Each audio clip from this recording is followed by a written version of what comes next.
Hello, fellow gamers. How you doing? What's up?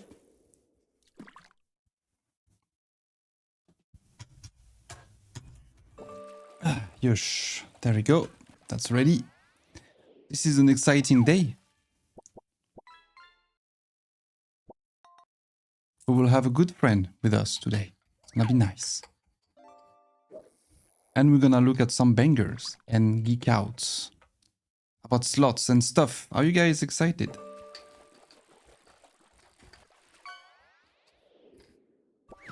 Hello, hello. Thank you for the headpads, but you cannot see me yet. So I got the headpads backstage. Couldn't see it, but thank you. I approve it. Oh my god, music was low, so I turned up the sound. Is the music too low, actually? Like, in general, the music on my stream, do you want it to be a bit higher, or is it fine? I could put it, you know, just a little bit, at.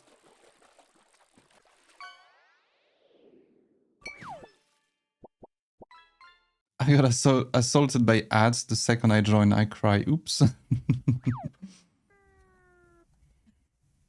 I think it's mostly fine. Okay, I just don't want to put the music too loud because I don't know if people actually enjoy it. And I have a ducking system, so when I speak, the music goes lower. But hey, we good to go. There we go.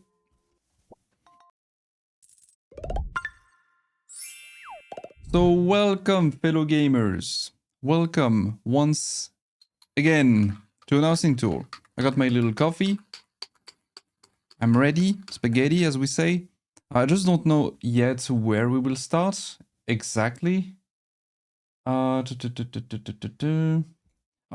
Mido, wait. Attends, je vais te répondre en DM. Give me one moment.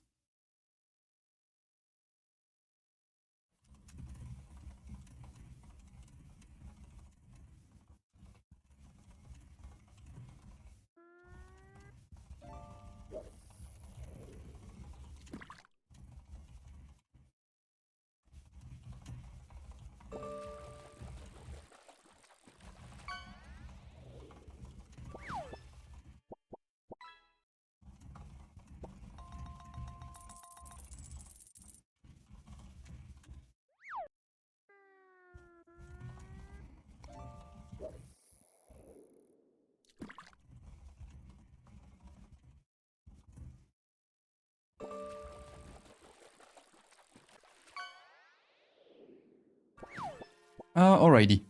Yes. Okay, so let me just fix that thing on the side. Sorry about that, guys. So welcome again to everyone. Nice to see you there. Are you guys ready to see some Saran builds? It's gonna be exciting. Actually, I'm gonna call her. I think we can invite her in the conversation. I'll say, alrighty, I'm ready.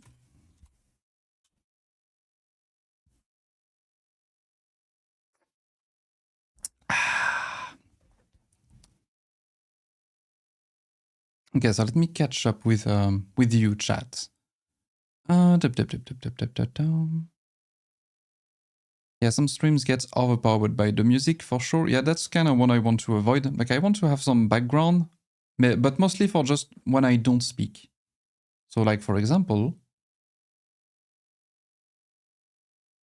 but when I speak, you know, it goes lower, so it doesn't overwhelm you, especially if you watch like on, you know, speakers on the phone or something.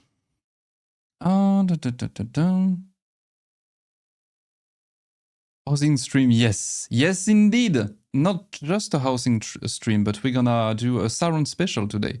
We're gonna visit probably, I don't know how many, it will depend, because we'll probably geek out and just vibe around in the meanwhile, but as much as I can. And if we don't see all of them today, I will continue next week. But okay, I'm gonna call Saran. She's on the way.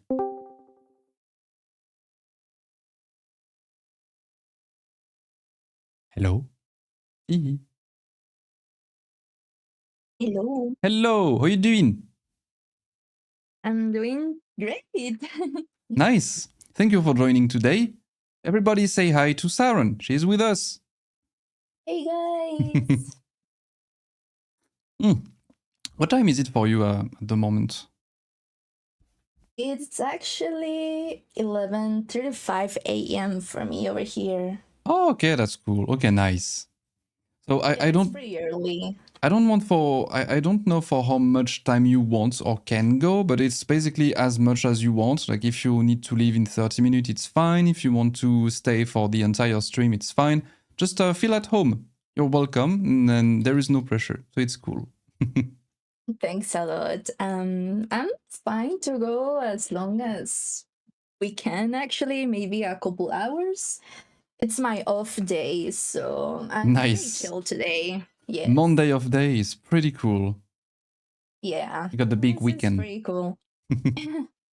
Not So, not big weekend. I'm been working Saturdays, oh, so okay. Mondays are just my my off day for the time being. It's probably gonna change, but you caught me in a really good moment, I suppose. Otherwise, I will be at work. Ah, I see. Yeah. So, do you want I'm so to? sorry. Oh, so sorry. I just wanted to say sorry if my English is a little bit rusty. I have not spoken in English in a really long time for a while. It's And okay, it's no not worries. actually my mother tongue, but I'm doing my best today. It's okay, no worries. We are in the same boat, being French. My mother So, tongue is actually Spanish, so kind I, of I I can seems I can hear the cousins. accent a little bit. Yeah. So, do you want to say something about your work, about yourself, why you are doing what you do, what you prefer to do, what you do? Do you want to present yourself? Well, yeah. And I didn't actually think any of this through mostly, but yes. So, hey guys, I am Saran. And for those of you that don't know me, I love making windows, I love colors, and I love lighting in game. I think those may be the three things I am mostly known for in Final Fantasy XIV housing. And I don't know. I really love housing. I have a lot of passion for housing, so I'm like the best person you can come to geek out about anything housing in the game. Yeah, we will certainly geek out a bit about the slots. I'm pretty sure you're super excited because lighting takes a lot of slots with all the candles and blue lights and stuff. You have to Yes. hide everywhere. Now you basically have this like guaranteed and have more things to put even more furnitures or even just straight up more lights and make more Yes, I windows. am really, really, really excited for just the fact that I'll be able to make really complex backdrops and then actually focus on the house inside because I feel like that's something that I usually struggle with. I'll get super excited making a window and a super detailed backdrop, and then I realize, oh wow, that's 100 slots. Mm. And I am in a small house. Help me, please. So that has been something that I had to deal with for a while. I think I've gotten a lot better in spacing out the slots, but honestly, the upgrade is really, really needed. It's been a Yeah. long time coming. It's been a while. It's been 84 years to be precise. Even for that. Yeah. I feel like as well when you get more slots like that, it's more comfy to get used to it because if we had like let's say for a large, for example, if we had the 600 slots right off the bat at the beginning, we would still geek out about details and stuff, but I think we would have come to the same conclusion like we don't have enough slots and we would struggle with it. But Yeah. now, because we got very used to make houses with 400 slots, it kind of wired our brains around it. So we were like, yeah, 400 slots, can do it. But now we got the 200 more. So it's like, I think in terms of mental process, it's easier this way. So we can adapt and get the best value out of these additional slots. It will be fun. Yeah, I feel like Final Fantasy XIV's housing has good things and also negative things about being so limited, because I saw your comment the other day in Discord that you said that you have seen a lot of people with really big potential to become big designers in game, but the main thing that stops them from actually going full into designing is the fact that the game's designing system is really, really, really limited, and that if you actually get into the whole glitching scene and how to create things, it's sometimes really overwhelming if you don't know where to start or where to look up for guides.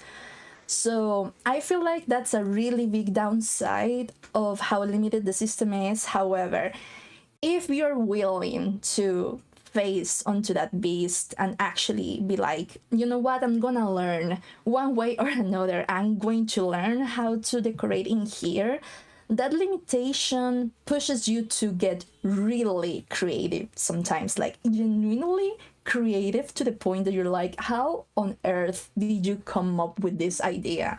How many hours did you spend in game rotating furniture to realize that this specific angle of this chair will be amazing to make something else altogether? And you're like, holy hell, you are on another level.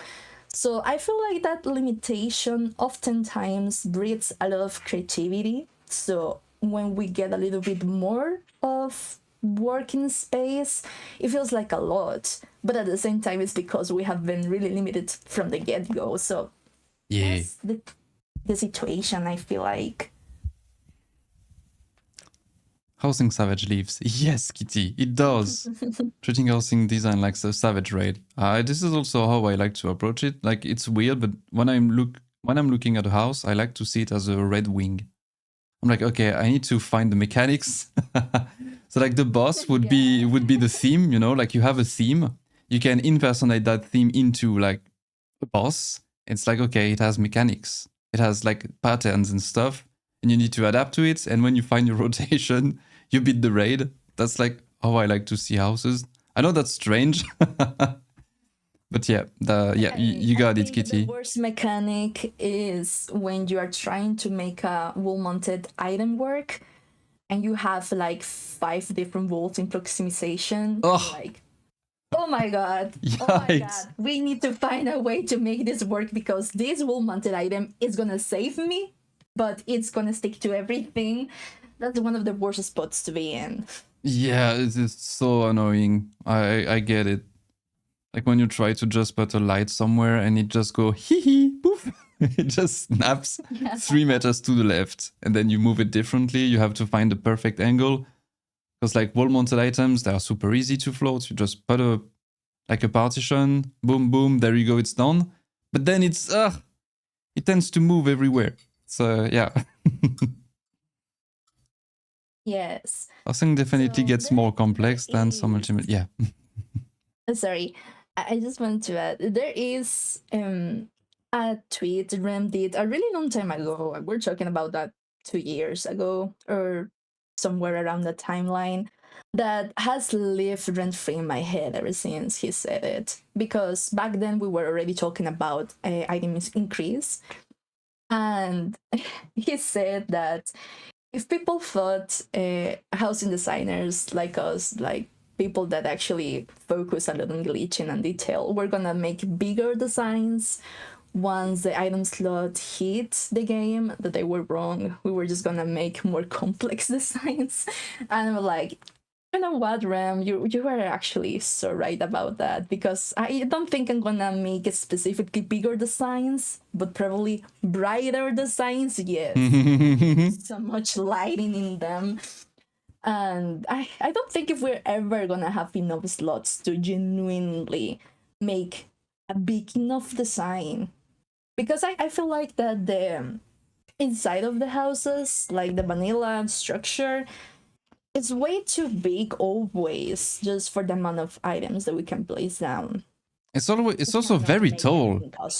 It's like so tall, because when you think about it, like a real house in real life, you got maybe, I don't know, like 2 point something meters height, or like 3 meters height. Like there are even norms and stuff depending on the countries.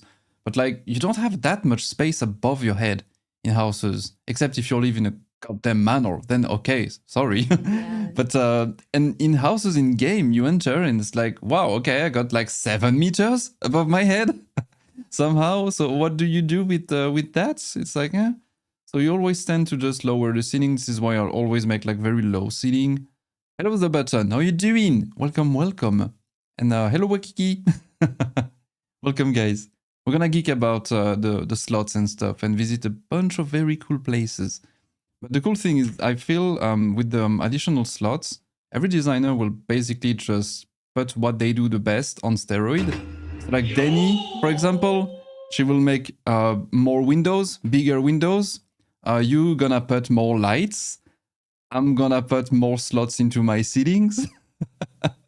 Someone like Bright Dancer might open up the space a bit more. Like everyone will basically adapt differently to the new slots. Yeah, Denny. Denny! The Dami. How you doing? But yeah, I'm very excited. I don't think I will make things bigger as well. Maybe a tiny bit, but it will depend on the house size in the first place. Like small, maybe opening up a little bit in the staircase and add a couple things in there, but not too much. Maybe use a tiny portion of the basement if you elevate the floor a little bit. Mediums, I would probably just use like 100% of the main floor instead of just, let's say, 75 like or 70%. I would just be like, yeah, Yes. I will expand, but not down or up, just on the sides. In large, I think though there is something to do because when you build in a large, you do in the main hall, just basically in front of the staircase. So that's also where you would have your custom seating. But because you have the stairs behind, you could potentially make a custom staircase somewhere, like maybe on the side of it, and have a custom second floor above the staircase. And that would not be in the way of your custom seating. That would float high enough so it would not snap on the things underneath. So I think there is something to do with large and 2 floors. Or you can do the same treatment as medium and just basically use the whole main floor of a large because it's huge. It's crazy huge. We only use like maybe, I think like 50 or 60% of the main floor in large most of the time. Yeah. Yeah, that is something that I was also thinking about because I know, and I know, guys, this is always a point of struggle between designers and customers because customers will see it item increases a lot and they're gonna think, yay, 2 floors, and we're gonna like, guys, okay, it's item increase, yes, 2 floors, we're going to see because yeah, I feel like that once you really develop your design style, you don't want to sacrifice the enjoyment that you get from making custom things, be like custom walls, custom furniture, custom anything. So every time that you want to prioritize a little bit more of a space, that means having to focus less on the custom aspect of your design.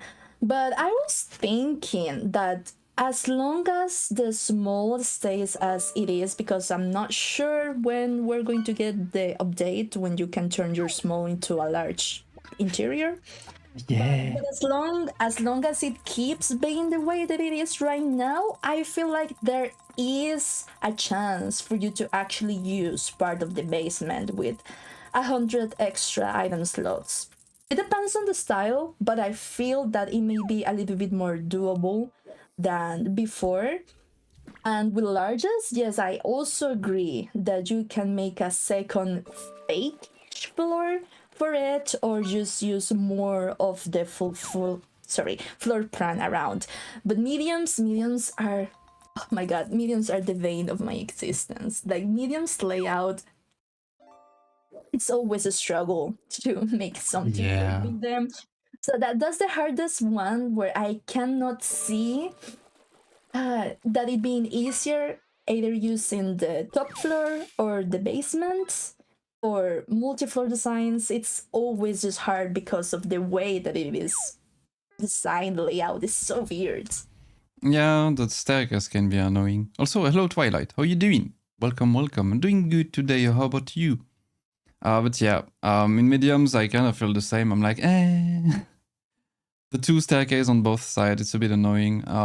My favorites are the largest because it's just one big box, just one huge rectangle, and you do whatever you want in there. So it's more fun. But also, aren't you like a little bit scared that maybe in the future when people will be able to upgrade smalls into larges, how to say that, everything will be just larges everywhere, because people might be tempted then to just wait and do first an upgrade of their house, so they would most likely just save up gil and have a large interior, because getting a large in many cases people will just give up. They will say, fuck it, I'm just gonna keep my small and have a large interior. I'm fine with it. Like for example, I do want to have a large, but I think if I cannot get it by the time we get the upgrade, I would just say, whatever. I would just keep my medium and have a large interior. Also, I was thinking about this, and I'm curious to hear about your insight about it. I think you're gonna like it. If you take a large interior, like bear with me, a large interior in a medium, you can basically like, in terms of distance and size and stuff, you could pretty much make an interior decor that would be the same size as the house from the exterior perspective. Because that's also a problem. When you have a large, you go smaller. So from the exterior, you have a huge house with a bunch of windows, and then inside it's just tiny. And it goes for like every house size. But later on, if you have like a medium in a small, or like I guess small, it's fine. But if you have a large in a medium, you can use like, I took some measurements not long ago in a large, and I compared it to the distance, the size of an exterior medium, and that would be like using the main hall of a large and about maybe half of the left wing and half of the right wing. And you go like from the basically from the door to the stairs. So that big rectangle, that would be the size of a medium from the exterior point of view. So you could try to replicate the windows and stuff from the exterior walls and kind of make a house that makes sense. Where like you see the windows on the exterior, you see the size of the house, you're like, okay. And then you go inside and it just makes sense because it's the same size and you have the windows and stuff, but it's custom and you have the extra slots. So I'm very curious about mediums, like because of that. I actually had never really thought about it. Like, this is the very first time that I'm also visualizing that, and it's interesting, I guess, because for a really long time I have just given up the idea that the exterior is gonna match up on anything that we do inside. It's always gonna be way smaller, and that's just kind of the disappointment that you need to accept, that it's never gonna look the same. So I hardly ever think about it. But I think with mediums that might actually make more sense. Like, mediums will keep the ratio outside to the inside more realistically, I feel. Yeah, that could be fun. Actually, yeah, I think that opens at the very least a little bit more of what's the word, realism. It's not a word I'm looking for, but like you can actually believe that what's going on outside is going on inside, I guess. Yeah, that's what I'm trying to get. like there is one, for example, that is pretty much on my wish list, and I think when we get the slot, this is one of the first project I will do. It would be like a medium exterior cottage, but with a large interior, and I would try to replicate the shape of the exterior walls, but inside of the hall, because that would work now. And you could have like you could have the exact same shape, but inside with like the back door and stuff. I don't know, that would be fun. And hello Nian, what's up? Hey. Yeah, I feel like that really works for me. I was also thinking that I'll probably start one project or a couple projects before the patch. So I get some of it kinda done. So by the time that the patch hits, then I'll just get all of the rest slots. It's gonna hit like drugs, probably. And it's gonna be absolutely amazing just to know that I had the chance to really focus on detail as much as I wanted in this. And then, oh my god, a patch later, look at that, there's more slots. That's gonna be my early Christmas present for me this year. It's gonna hit amazingly.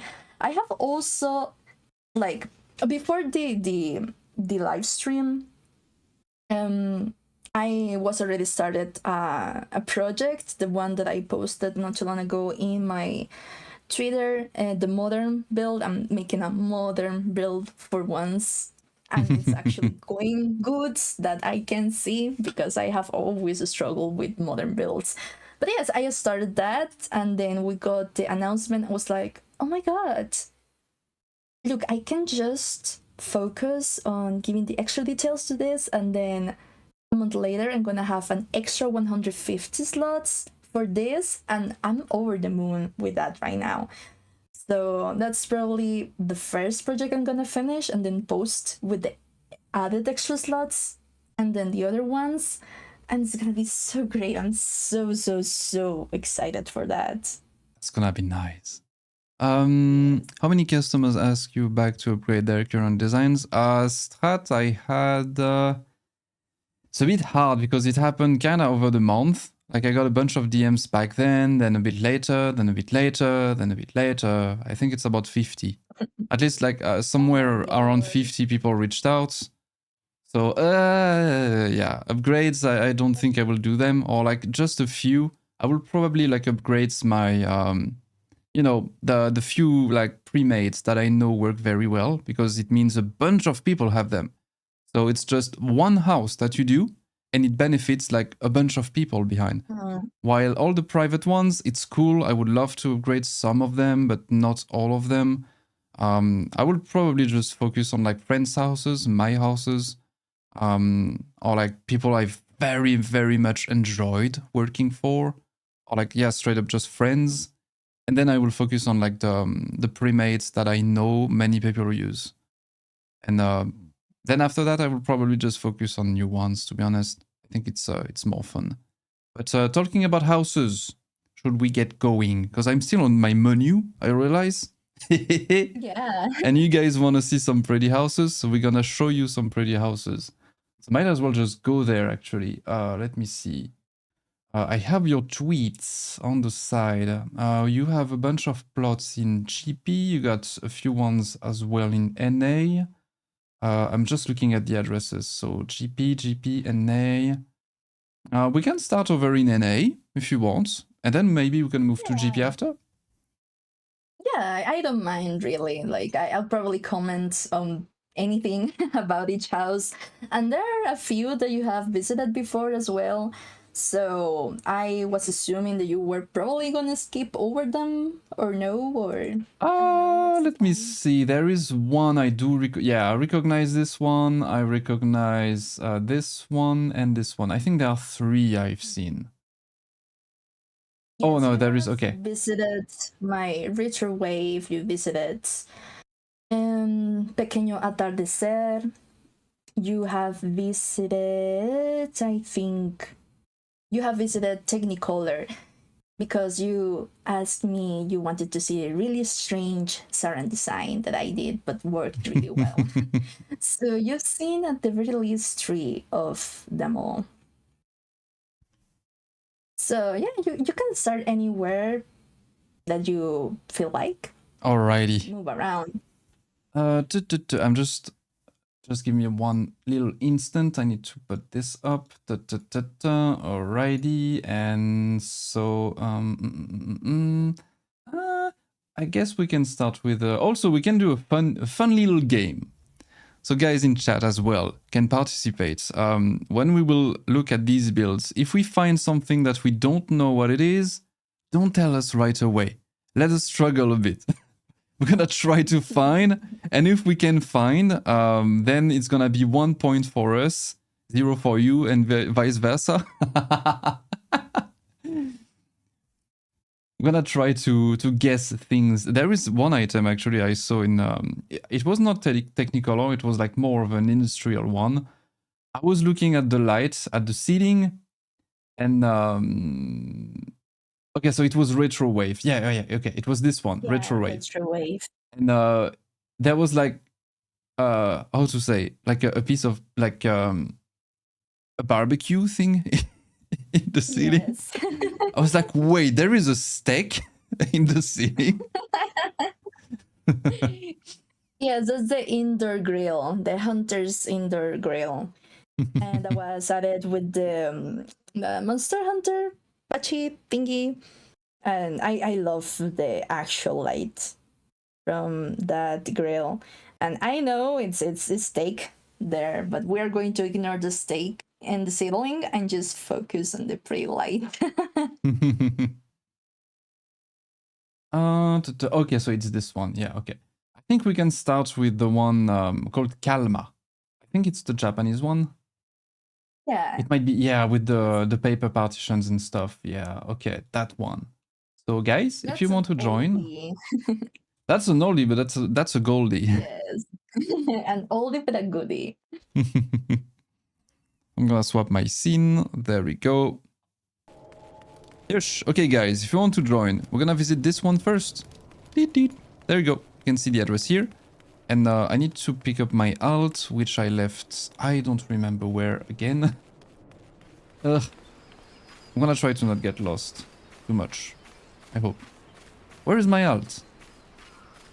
Is it on Siren? Oh no, it's on Primal. Oh, okay. So, I need to move to my home world and then go to Crystal. Sometimes. Mm. Like you got literally everywhere and then you don't even remember where you looked out and you're like, "Ah, where's my old? Why is it in this completely whole different server? What was I doing here before?" Yeah, for me it's the one I have in NA, because I do visit a lot, very often in NA. And I always log off, just somewhere random. And every time I'm like, oh, where am I?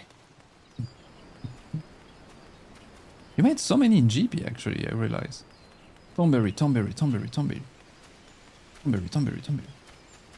I find Tomber is a very popular server. Yeah, it's basically the the English side of the Asian servers. Yeah, that makes sense. And this is also where you have many people from basically from Oceania, but from before they added OCE, and they didn't want to leave. They were like, nah, I'm gonna stay there. Yeah, that's fair. So yeah, that's why usually in Tomberry you have lots and lots of English speakers, and not that much in the other ones. It's like in EU you have Louisois. That's where the French are. Oh. I also have not made a lot of builds in the European servers. I have like 3 ults at most. We need more of your builds in EU. Bless us, please. when I get summoned there. Shiva 2 is very French. I don't know. Shiva is more like Germanic. Like you do have Frenches over there, but if you want to find Frenches in EU, nah, it's mostly Louisois, Ragnarok, and the last one is Mughal. Yeah, Mughal, Ragnarok, and Louisois. There we go. That's the three French realms. But light in general, it's mostly Germans. Let me see. Okay, I need to travel to yet another data center. So there we go. Always kind of a pain. Alright, then it's gonna be in Goblet 14 and 38. Shh.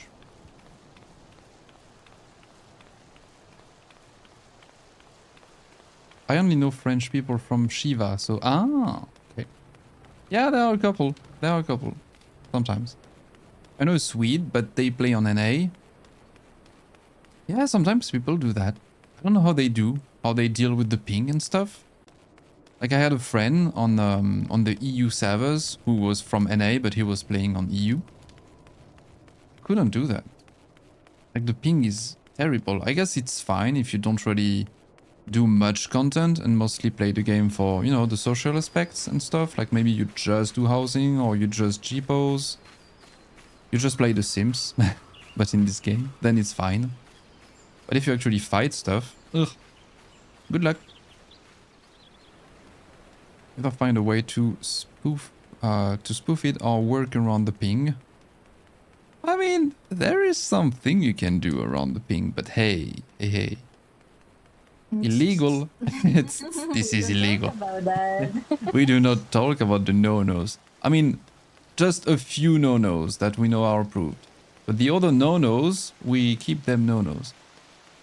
Right, okay, arrived. So this is the garden. Pretty garden. Many lamps. No surprise. I'm gonna wait you there. Am I at the right spot? Oh well, you can actually just start because I have not even opened my game. Sorry. Oh, okay. I'm completely spaced out. I was mostly just watching you from the stream. It's because I also have so many ults as well. Ah, yeah. You can start off. Alrighty. So I'm gonna show the garden. Look at that, guys. Also, I'm so happy we got the new cherry trees. How many did you buy? Did you buy a bunch or not really? I did not buy any. Oh no. It's been going a joke within my friend group that they tell me to play Final Fantasy 14. I have not done content in so long. Like, in so long. I genuinely just log into the game to design pretty stuff. And I don't know, I really like my single player games, so when I am designing, I try to focus on, you know, designing, and then I feel like if I'm going to play something, I want to play my single player games, and last year was a banger for games. We had Expedition Tier 3, we had Hades, we had Silent Hill F, and we had Silksong. I wanted to play all of them. So I have not done content in so long, guys. I'm sorry. No, it's okay. I'm trying to, you know, picturing you working in a house. Then someone comes in and you just look at them with big eyes like, what? Is this a human? I thought I was on The Sims. Who are you? What do you want? Like, I just wanted to ask you, do you want to do some roulettes? Roulettes? What are these? Get out. This game has a game. Like, this is not just housing. Yes, it happens a lot. It happens so much. I'm gonna get in. Okay, so enter the estate. I bought like 30 on my main and 10 on my alt. Seems fair. I did buy, I think I bought like 10-ish, 12, something like that. Not too many, but I wanted to have a few for my garden and stuff. Very happy I got a few. There is someone there. It's Adla. The Lala fish is in your house. Oh. So wait. Oh. Okay, I think we visited it, but like a very long time ago. Maybe.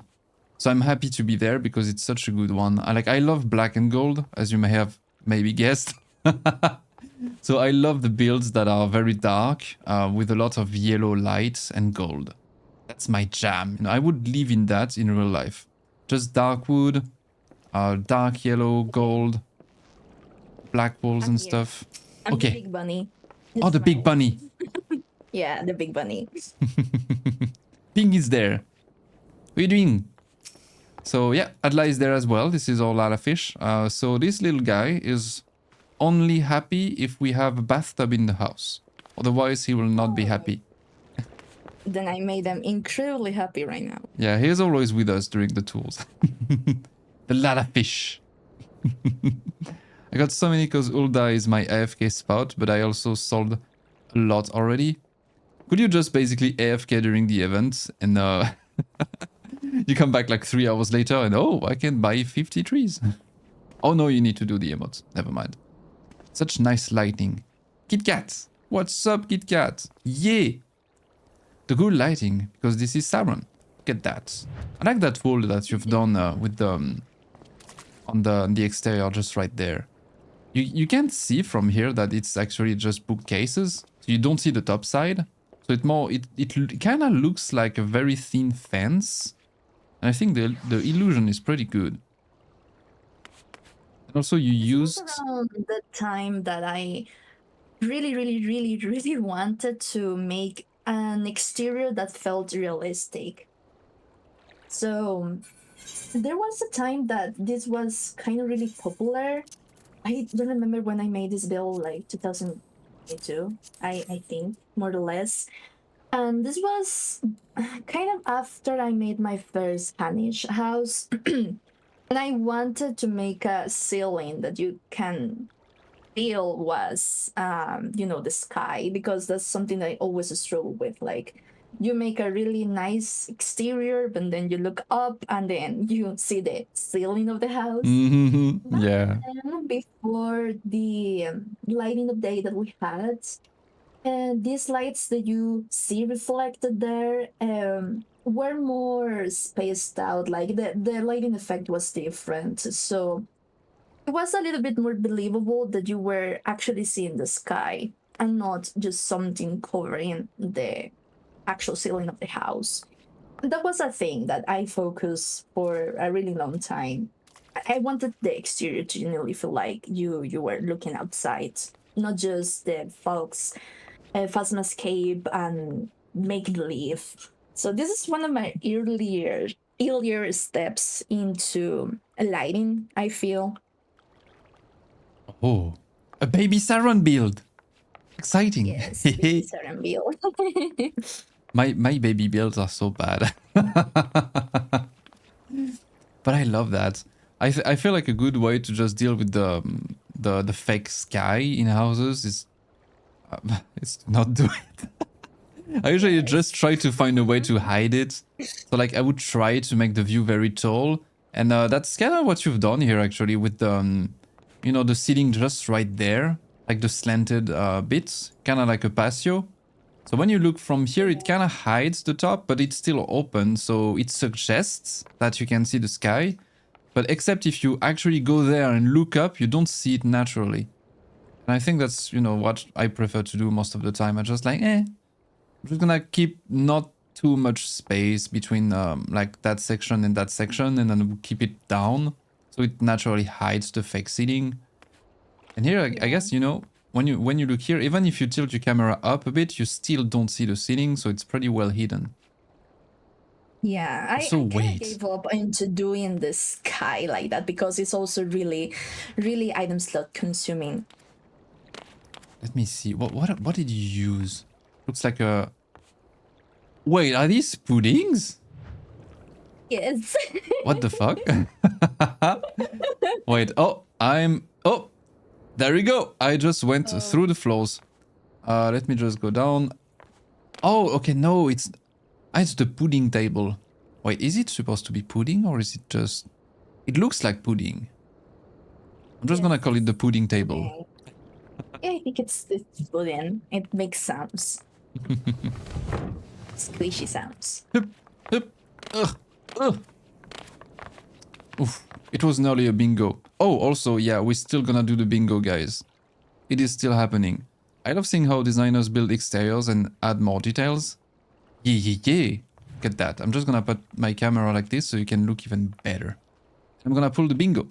Let me see. I wonder how much bingo we will get through your builds. I know there are some we won't get, and some we might most certainly get. Let me see. Where is it? Bingo. There we go. I also need to open the thing here. Perfect. Sorry if sometimes I do look at my things on my other screen because I have a lot of things opened on the computer. Come on, streamer board. There we go. Okay, so I need to remove all of these from last time. There we go. Okay. So the house is open. Do we have a book? We have a book. Good. There are no Mughals in there. No Mughals. No cheese. No cheese. Yeah, I don't see cheese. We have to see the cheese. If it's a cheese collection, it doesn't count. We need to see the actual Okay. cheese. We need to be able to Okay, smell the cheese. no No cheese. hidden NPCs. No troop stages up there. No. Okay. No toilets in the build. I don't think we have toilets. No, we don't. I didn't get stuck in the wall. There we go. I think Denmo was maybe there though. I can feel Denmo in the book. Was he here? Really? Or maybe not. Oh no, if you kept that one private for a while, so no, he will not be there. No Denmo. Yeah. But there is a Hizo. This is amazing. There is a Laura. This is amazing.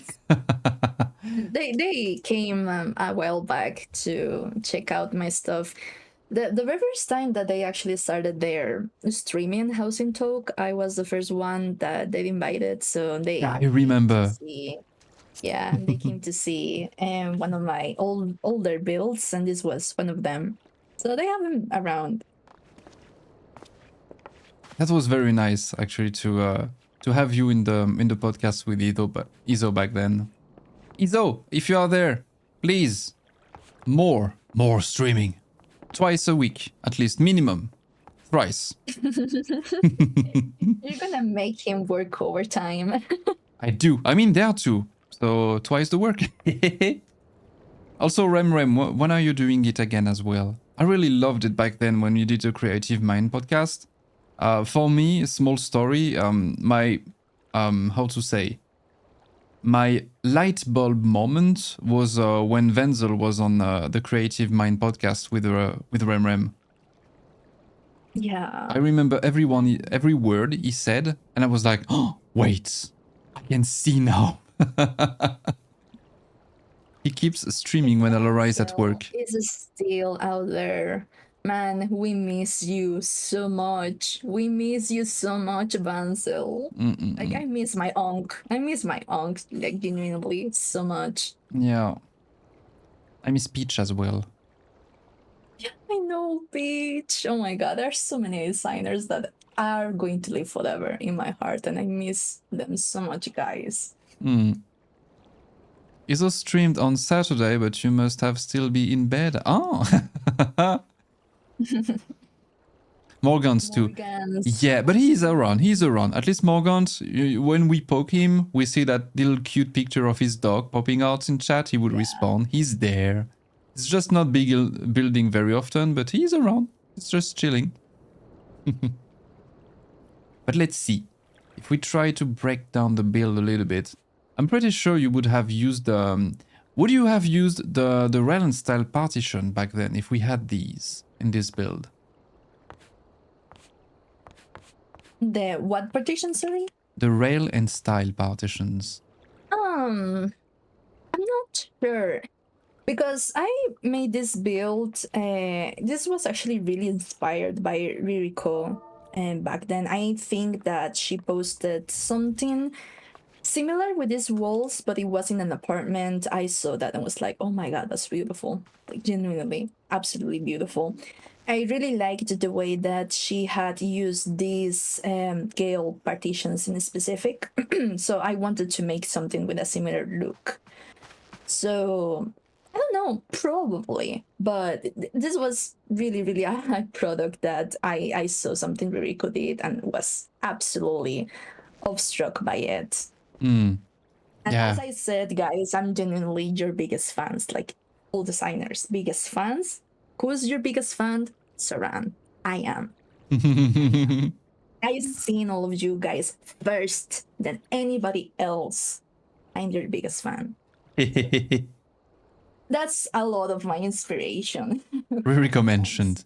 Yeah, actually, Emerino, if you want to see some stuff with Ririko, she has been on Izo's podcast a while ago, and they were touring houses together.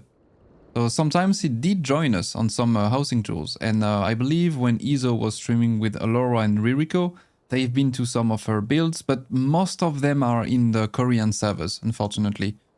So we are not able to visit the vast majority of these, but she does have a few. in like GP or like NA, but it's just not that many. It's just a few.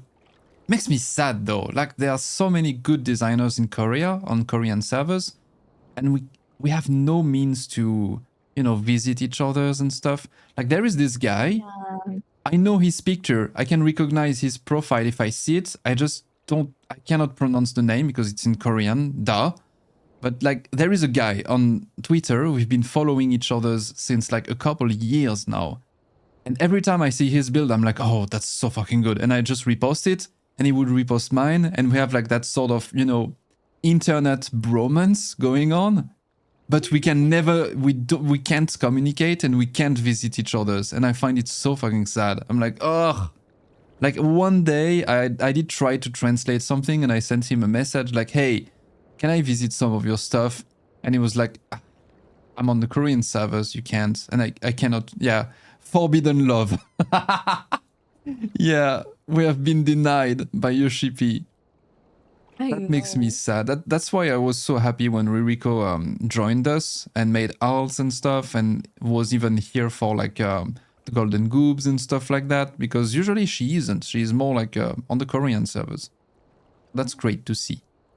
Yes, I see I so was many... actually contacted by a Korean designer a while ago, and they told me that they genuinely loved my builds. I was like, "Oh my god, what do you mean? What do you mean you know me? What do you mean you like my builds? This is amazing." That felt incredibly crazy to have a Korean player, because I think that we have a little bit more closeness with JP players, but Koreans still feel like even further away. I don't know if many of them actually speak English. So when this one actually reached out to me and they told me they really loved my stuff, that was, oh my god, that's amazing. I didn't think somebody from the Korean servers will actually watch my work, and they did. And I think that's one of the reasons I love designing so much, like actually connecting with other players that you never thought you would talk to. That's great. Yeah, that's the crazy thing about it. Like, you just end up in a group, and it's like, oh, okay, so this guy is Korean, this guy is Japanese, this girl over there is Chinese, this one is Spanish, I'm French, you're from NA, and we're just a bunch of dudes and dudettes from like everywhere, just gathering around pixel houses. And I find it so fun and so cool.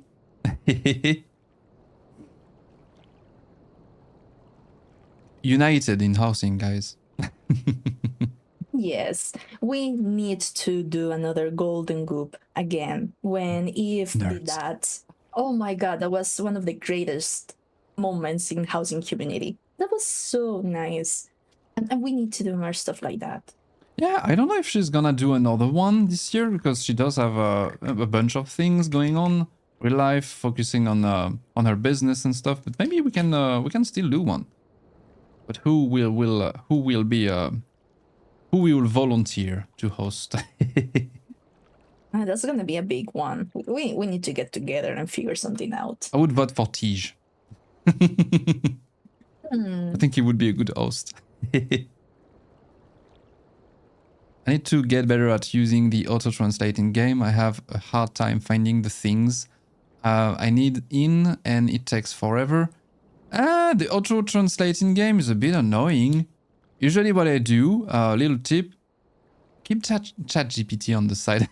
When I go visit, like Alwyn, for example, when I'm going there and visit with the Japanese fellas, I just keep like a ChatGPT tab on the side. I'm just like, hey, can you auto-translate things in Japanese, please? And it does pretty well. Like usually when you use like Google Translate and stuff like that, it's pretty bad. But I think GPTs does well. So yeah, if you need fast translations, I would do that. At least if you are on PC. If you're on console, then you have no choice. Auto translate is not good enough. Really bad. Yeah, it's like the in-game one is good for very basic things. Let's like, hey, let's get into a group. Like, okay, that one, it will, you know, like all the basic phrases you would use for the game, they are good for. But when you try to go into like more complex conversations, then it kind of falls apart. I refuse to use ChatGPT, etc. Ah, fair enough. Then you can use DeepL instead. You write it this way. Deep L. That's the other very good translation tool that we have, even like at a professional level. It's not super good for Japanese, but it works. It's decent. You know, it's not bad. Google traduction, bad. DeepL, not bad. There we go.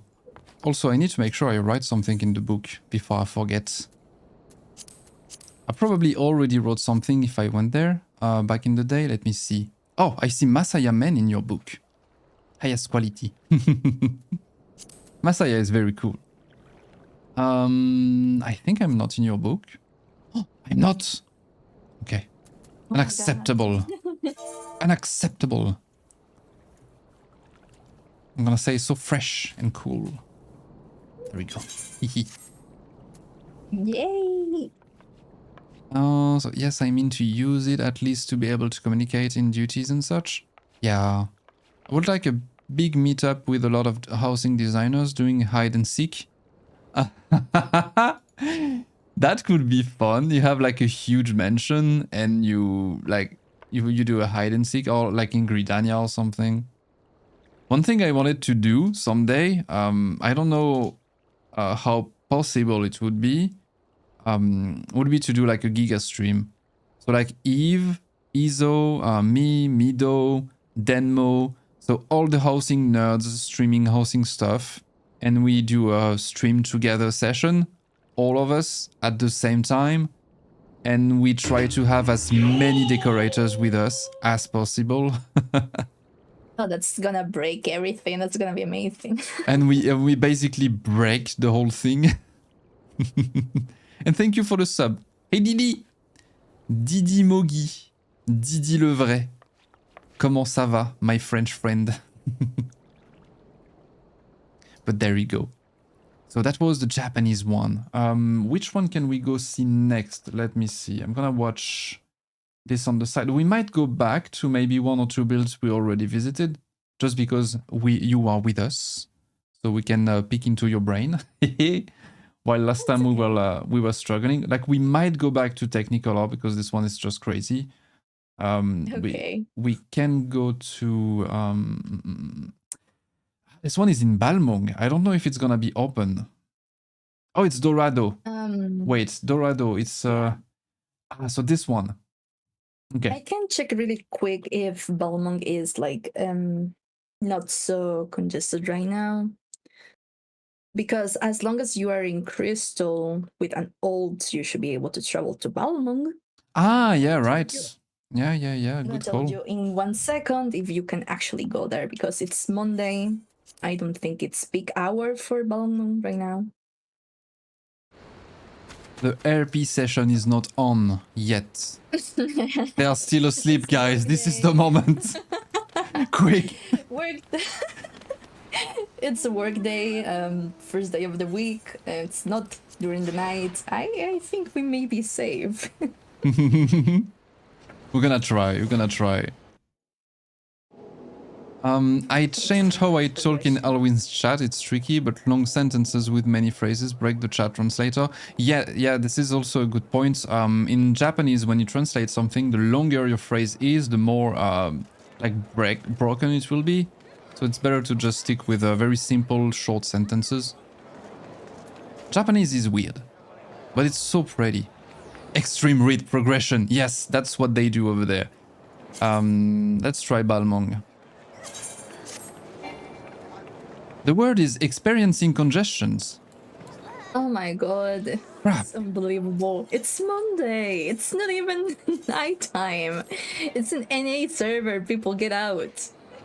You know what? Let me see. In which? Okay, it's in where actually? It's this one, Balmung. It's in Goblet. Okay, you know what?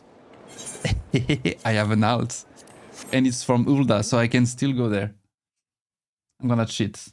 I'm gonna bypass the system, guys. So I'm gonna do this. There you go. Next address is gonna be right here. I will just put the tour page like this. There we go. I don't remember the last time I was able to get into Balmung. Yeah, with old characters, it's a nightmare. That's why, if you are building in other servers, or if you just like to visit, little tip. Try to make as many alts as you can every day in every single server. Just until the game tells you like, oh no, you can't anymore. Because you never know when you will need an alt. And if you have the better subscription to the game, you can have like 8 characters per server. And it's like, I don't know how many you can have by data centers, but in total you can have like 120 characters. So when I was starting, for example, what I would do is at the beginning of every session of the game, I would just take like 10 minutes of just me creating characters everywhere.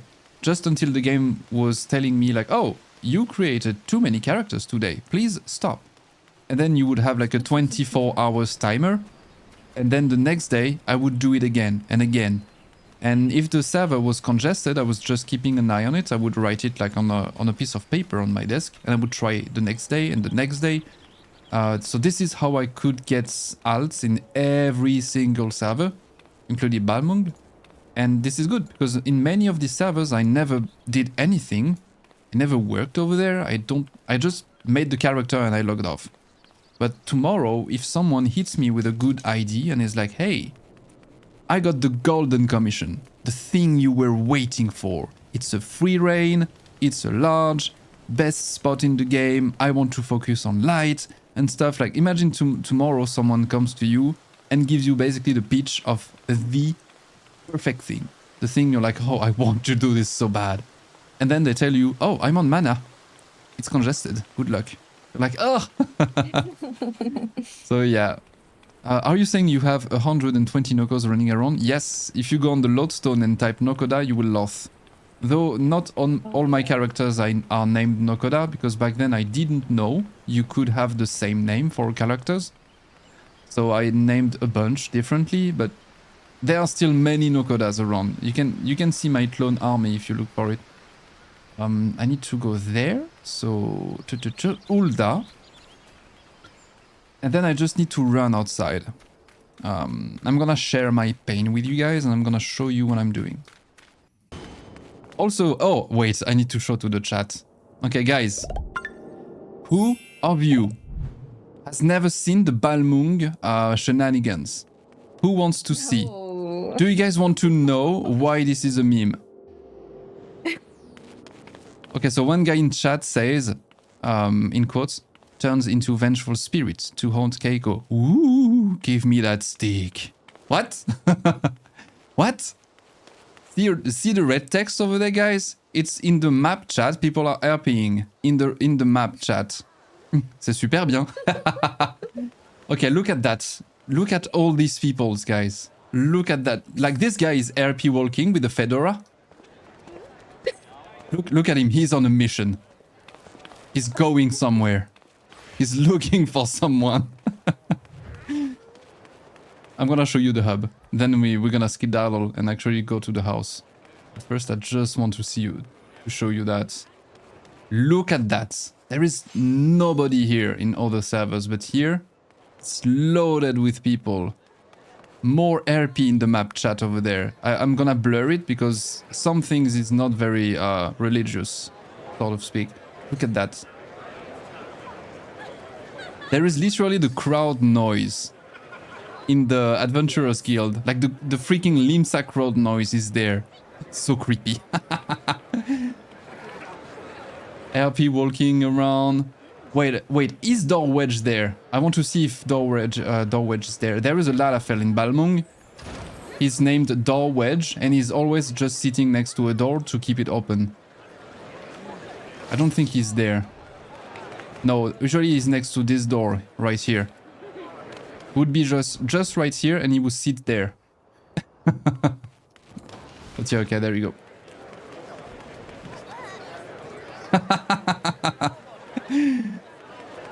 I still prefer public chat in Balmung Quicksands over most world Limsa lower decks. Yeah.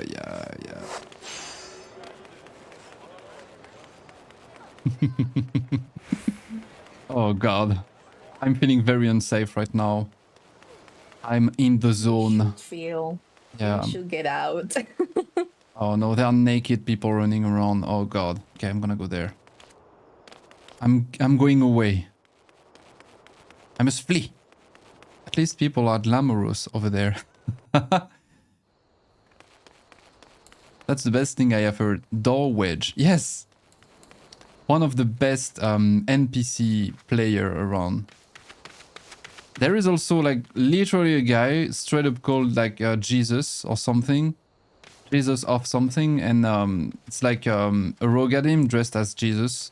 Just meditating near a tree. Near a tree somewhere. He never moves. It's just always there. So it's Ward 8, plot 43. Sorry, by the way, I'm yapping a lot.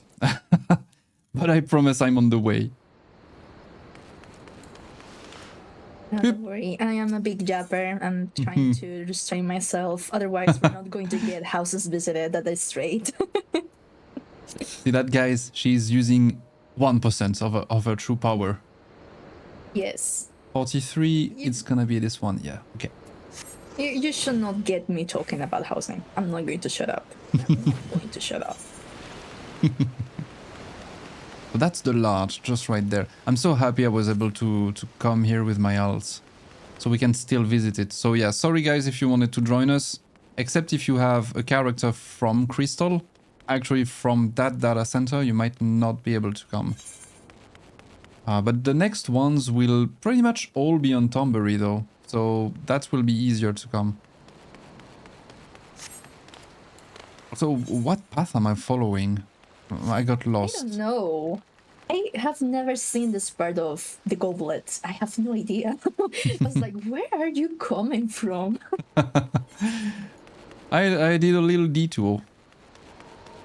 There we go. It's the one. Whoa. Is Tombury GP? Yes, Tombury is on Elemental. This is the English side of the GP servers. Is it you? Yes, that's me. Nice. Finally, I arrived. Hoop. Let's get in. Can't wait for the Great Namazu Wall of 80. Strats. How... Okay, do you think BX will use 80 locks in his garden? Like, we have a meme. There is a friend of us also streaming. We call him the... La référence française, the French reference, because he's basically the only guy in France to do, like, you know, live letter translations. He do posts, he do guides and stuff, so he's very active. And he's pretty much the only guy. And there is a meme on his stream. He's obsessed with the, you know, the giant clocks you can get from the deep dungeon. And he has a bunch on his island. And when he saw that we could have like 80 slots in the garden, we were like, okay, guy, it is time. It's time to put 80 locks in your garden. Oh my god, I hope that he does not get to do that, actually. Ooh, look at that. That's so nice, because it's kind of a blend of different themes as well. Or like, it's very oriental, but also very, how to say? I don't have the right word for it. Very mid-century, like that section here. With the dark wood, the tea sets and stuff. The, little showcases. Oh, okay. Oh, I see how you put it then. Oh, that's so nice. So yeah, this one, guys, we haven't been to it. That one is new. I only know it from the screenshots. Ooh, very... This one is from a little while ago. And I actually really enjoy working for role players. Like, I think some of my favorite clients are role players because they usually have a really specific vision that they want for their house because it's for the characters and the characters have so much lore and so much personality. And I remember this client came to me and like told me her entire story of her character and her personality and how she would like to live in this place and like what kind of person she is. She was an aristocrat, like a rich lady that wanted a place for herself where she could talk to people and like a bunch of things. I was like, that's one of the most detailed commission requests I have ever gotten, and I love that.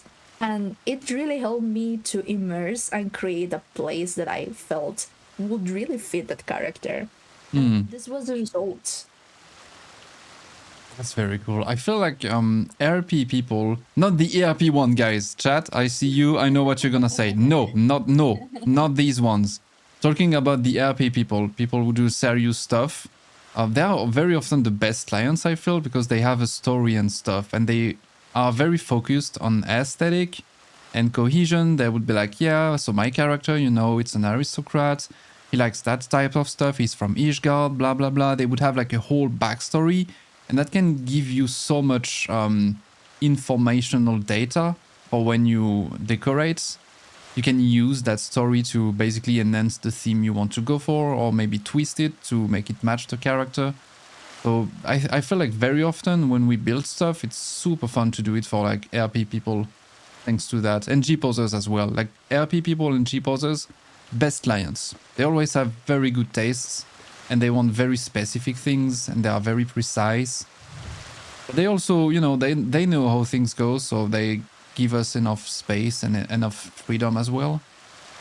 That's so cool, though. I can very much see the blend between aristocracy, like very rich things, oriental as well. Like you have all the yellow stone with the Uldan fixtures. You have gold everywhere. You got marble. These lines, these golden lines. If you guys don't know, these golden lines you have there, it's a very good item to make golden trims and add more details, because you have all these, you know, little, it's like a bunch of little squares. You know, it's not just a golden line, it's a bunch of little squares. This is from the gold saucer counter. You can use that for like custom sealings and trimming. It's very good. It's super cheap as well. This is stunning. Oh my god. Yes, Denny. It is. Denny, I'm gonna show you the things. Window. Wait, I need to change my voice for that. Window. Fireplace. Denny. Sorry. You cannot hear it, but I had a reverb. Very cool fireplace, by the way. What did you use on the side? I think it's the... yeah, it's the lure. Okay, the lures. Oh god, I don't even remember. Yeah, the lure frames. I remember that thing I wanted to do was a fireplace that did not need to be like against a wall. I wanted the fireplace to be exactly in the middle. So I didn't want it to be on the wall or something, because I wanted this to be a little bit more open place. But the thing was, how do I make a custom fireplace that does not have pointy sticks everywhere? And it was hard. Oh my god, like this took me so much mental power to come up with this and make it work without sticky points everywhere that I had to hide. That was the hardest part of this entire build, if I remember. Yeah, it's very clean though. It's very, very clean. So guys, you have... I'm gonna try to break it down a little bit. I can see the glade sideboard. You have one at the top here. You get another one at the bottom, just right there, for that trim at the very bottom. These two things on the side. Usually when we make fireplaces, we kind of tend to use the... what's the name? I think it's the mahogany screen. Or like the cosmic decoration or something. It's like some sort of small partition, and you can use the tip of the side of it. The problem is that if you would use this here, it would not work, because it would stick out there where the chairs are. Like you would have like one bit here, another one here, and another one here. So that one is actually from the Thavnarian chairs, if I'm correct. I think this is the chairs. Yes. Yeah, it's the back side. So there is another one hidden in there. And this is the left side, right side, and the chair is inside of this. Then you have the glade drawer table at the center, just right here. You have the cosmos decoration behind. Probably a torch inside. Yeah, I think this is the fire from the torch. Then you have the log rack, just right here, inside of the floor. So it's basically 1, 2, 3, 4, 5, 6, 7, 8, 9 slots for the fixtures, but you also have 1, 2, 3, 4, 5, 6, 7, 8 lower frames for the two sides. That's so much better than using slats. Because you know, like when we didn't have these, you would just stack a bunch of slats. Then they do the thing where the texture is like glitching a bit when they are too much inside each other's, or like you would see repeating patterns and it doesn't look that great. It's like eh. And also things would snap on it, of course.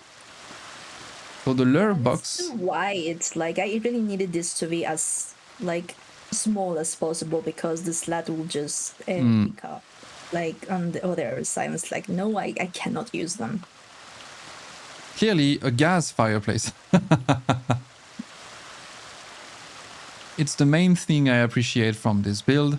Yeah, it's such a good thing to have that separation at the center, because usually when you make a layout like this, you know, it's kind of open here and you would push that thing against the wall. Like a more quote normal layout would be to have the fireplace basically here instead of the tea cabinets. But having that opening with the two doors each way makes it so much better. And also I think it makes it more how to say, that would be like that in a palace, you know? That's one kind of thing you see very often, like a large pillar, and you can go around it, and you would have like maybe either like a closet or like a drawer or like a fireplace next to it. Don't leave yet, I'm coming. Okay, Denny is on the way. Denny! Yay, then it's coming. I also remember that this client showed me like real life architecture from a very specific artist, and its whole thing was that like fancy, just fancy.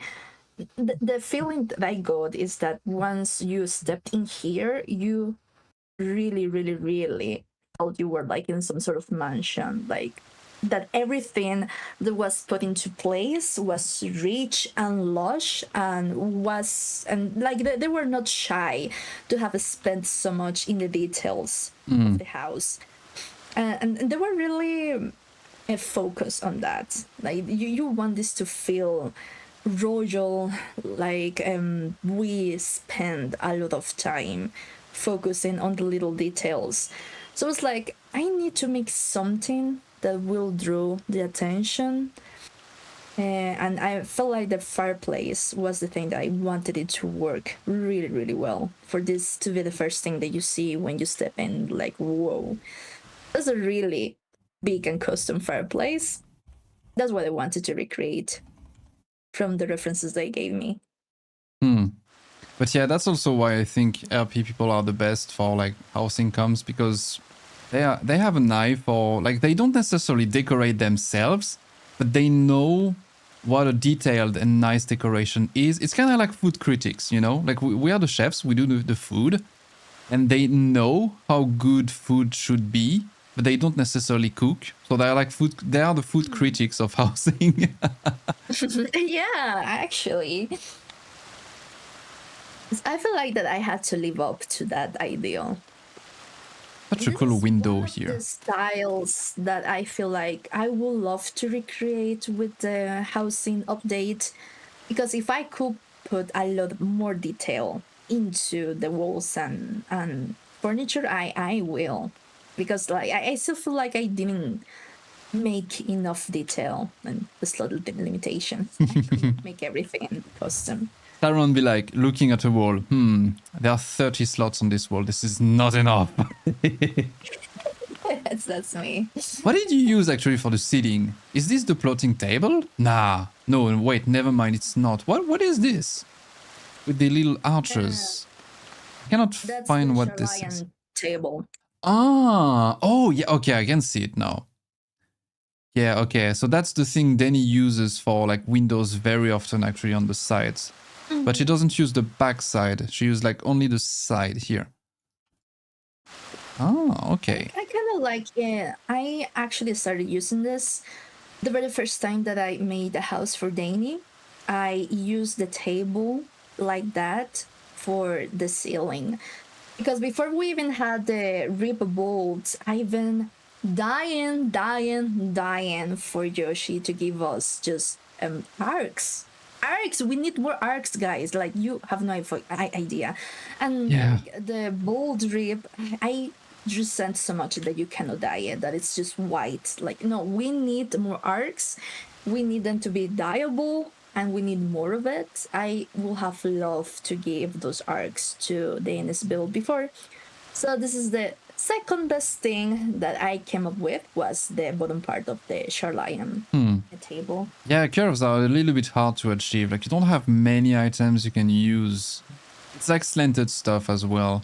It's like the two things very difficult, I believe. Making slanted stuff and arched stuff like that. Everything tends to be very square-ish. That's, Yeah. you know, Square Enix. Badumts. So obviously... That was bad. Oh my god. Okay, the stream is over. Bye, guys. Thank you for coming. But yeah, there you go. Yeah, you don't have many arches. Like, you do have the vault now, but even the vault, like, it's pretty hard to use because it's huge. So it's either you just spam it and use it for your fixtures, or you don't. Oh, you used... Oh, okay, that's... I didn't pay attention to that section here. You have the portal partition just right there for more curvatures. Very good. The bottom side, which is kind of fun because usually people don't use the bottom side of it. They use the top side. Like, at the top, you have like some sort of huge...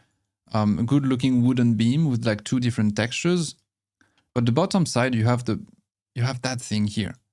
It's pretty cool. I was just going to say they are called Square Enix. Yeah, I should have waited. Lord, I should have waited. You would have done the joke, and it would not be on me.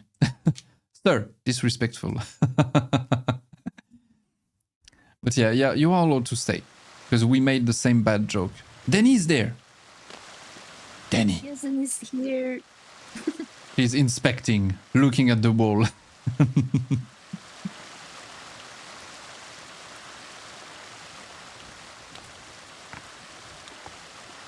This is such a nice one. Very good table as well. Like, look at that, guys. If you want a nice looking oriental, rich kind of table, use that. This is actually a big shelf.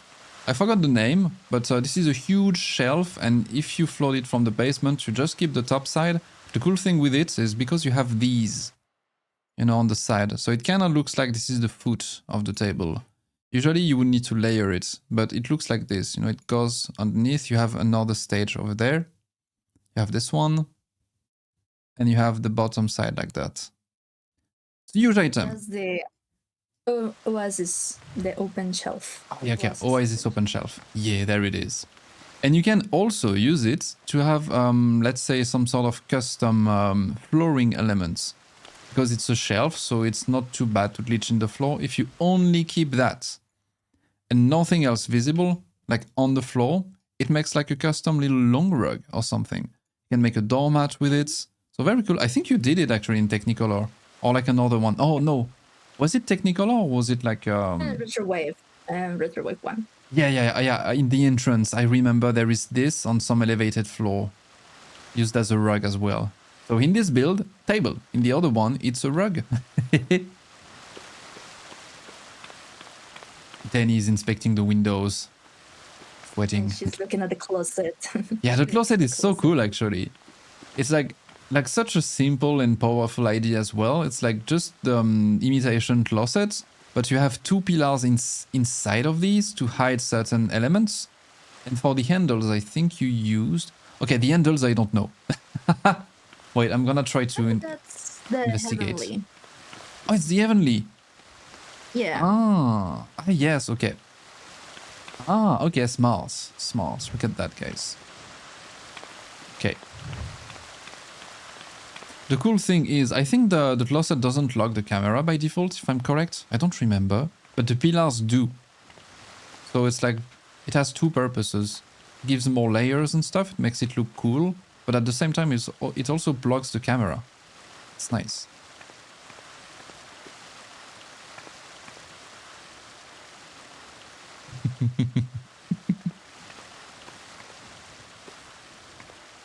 Very nice little bathroom. Oh wait, that cabinet is so nice actually. I'm even sticking. Oh, you used so like huge items, but for something very tiny. Look at that. You have 3 frames. This is the Mandeville frame thingy. I don't know the real name, but I think it's the frame where there is like Mandeville and his assistants. Mm. You have the 2. I have no idea what it's called. It's the round thing, metallic round thing, and you have like little stars and stuff. It's a huge item. I'm gonna try to draw It's it. called Cosmos something. Yeah, I always forget the name for it as well. I think. My god, I don't even remember. I'm gonna show you downstairs so you can see. But yeah, it's a huge item, that thing. And you have like a little crystal stuff here and stuff, blah blah blah. So yeah, it's just a tiny portion of this to make like the custom furniture just right there. And you have cheese. Oh, it doesn't count. Oh. It's not. I'm not supposed to see it, so it doesn't count. Okay. But I see the cheese. Yeah, it's for the top side of the cabinet. Then this, this I don't know what it is. The little, the little thing right at the center here, with the slanted lines and stuff. What is this? I don't think I. So I told you, you want to find out. It's like I think I see the item. I think it's a small item, but I'm not sure. I would be unable to find the name though, but it's like I think it's like an Amorotin item or something. Okay, you can tell me. I will not find.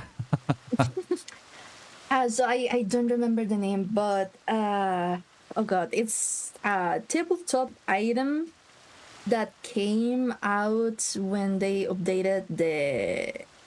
Oh my god, I don't know how to pronounce this. Sealed, sealed in table. How did you say that? Sealed in. Ah, yes, the sealed in. Okay. Yeah, I see.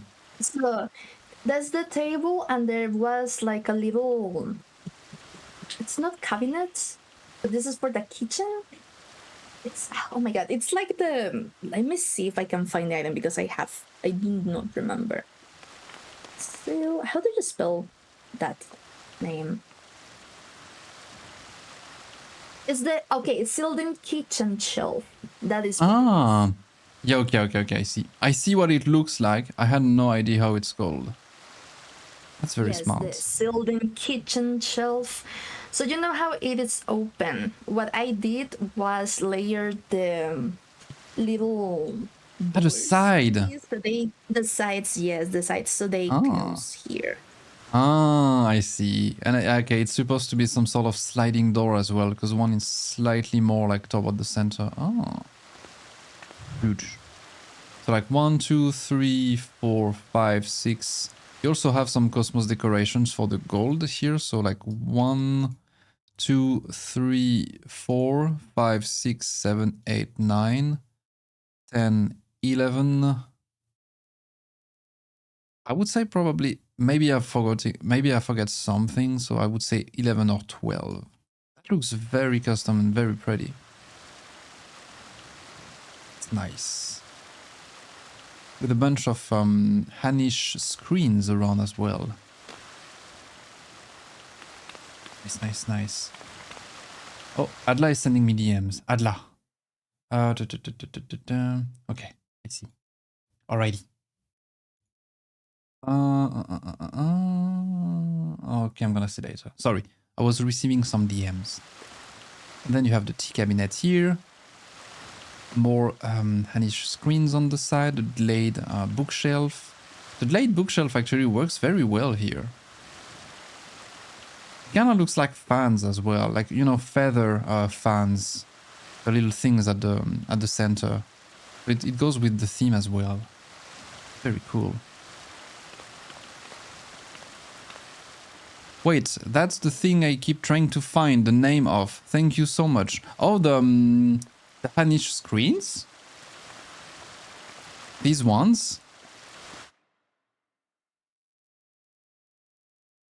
I think they maybe meant the kitchen cabinet. Yeah, okay. Probably this thing then. Okay. Kate had a build using them for every cupboard in the kitchen. I remember this one. Yeah. I think that was the first time I saw it being very used, like in one section, as like one of the core items. And I was like, oh, what the hell is this? The first time I saw that kitchen. The kitchen shelf, the portable tea, and coffee thing. Yeah. And for the ceiling, if you guys are wondering, this is the maquillage set. This is from the gold saucer. Therefore, it's a pain in the ass to get. Because if you don't have the MGPs and your client doesn't either, good luck. Yeah, good luck. It's from the merchant that does the fashion week thing, and you need to have done the fashion week stuff. I think at least like a couple times, and then you unlock the ability to buy these. It's a bunch. It's like 1, 2, 3, 4, 1, 2, 3, 4, 5, 6, 7. So 14 of these. It's such a good item for ceilings. The cool thing that I'm sure you are a big fan of as well, they are kind of transparent, so you can add lights on top of them. Which is what I did in Technicolor. Yeah. So nice. And all these custom little views on the side. The stone partition. Huge. I was so happy when they added these. I feel like we needed the stone partitions for so long, and when we got them, it was like a huge revelation. So remember, DV was really happy about them. yeah, I was certainly super happy. But do you remember the small, not a drama, but there was a little situation going on because at first they were not dyeable, and people complained, and they said, "What? It's not dyeable, unacceptable," and everybody like screamed. So Square Enix went like, "Ah, all right," and they made them dyeable, like the patch just after. It was a big win, because I remember the very first time I saw them, I saw like no little things to dye them, and it was like just basically light gray, and I was like, oh, okay, well, what a waste. And I think everybody was mad. So there you go. That's so cool. I use it all the time. I'm just a bit sad that it's expensive. I mean, it's less expensive, but... We need to bleed them a little bit more with dyeable items, because I need the repatriation to be dyeable. Why is it just white? There's so many great items that it's such a letdown when it's just one specific color. And you just gotta deal with it. I don't know. I don't know if they're gonna add the 2 dyes thingies to housing items. I hope they will.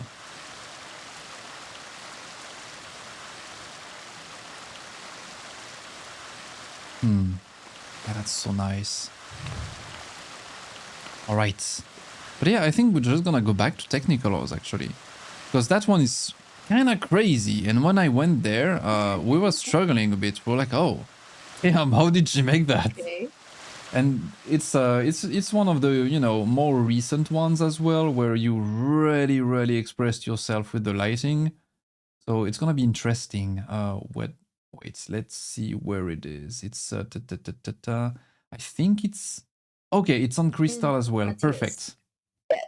Yes. Okay, guys. That's where I actually got my main, so I can directly look at all the items in case I forget and tell you. You're from Meteus. Yes. This is your home. We're gonna see your actual home. But wait, I'm curious because you mentioned you're Spanish, right? I speak Spanish. I said that. Oh wait, never mind. It's 11 a.m. I was about to say, but wait, you're Spanish, but you are playing in Meteus. But no, you live over in NA, and your main language is Spanish, right? Yes, it is Spanish. I am actually Latina. I am from Costa Rica. Oh, okay. Fancy. Okay, it makes sense then. A little tiny country right in the middle of America. That's where I am, from a tropical country. And we all speak Spanish over here. And so that's my mother tongue. But wait, it means Rem is your tropical friend. Yes, actually, I am so happy because when I found out that Rem is from Puerto Rico, I was like, oh my god, I'm not the only Latina here. That's amazing. Tropical buddies. Yes. No wonder I love you so much, Yes. the Rem says. Yeah, when I found that Rem was from Puerto Rico, was like, hell fucking yeah. Latino representation in the housing community because I don't think there's many of us. Yeah. Tropicana, yes. Tropicana. Indeed. I'm pretty happy actually. I met a couple like French designers during the last year. Like when I was starting at the very beginning, I didn't know any single like French decorators. No, I got to meet a couple and it's very cool. But it's hard to communicate with housing because they would say all the housing item names in French and I'm like, what the hell is this?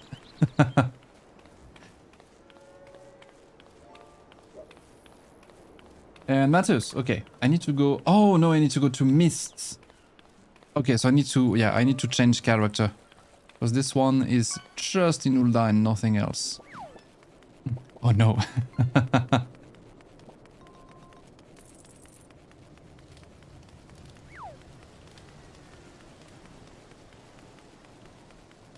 So where is my other character? I think I left him in Ether? On Crystal. Oh, forgot. Let's check Aether. This.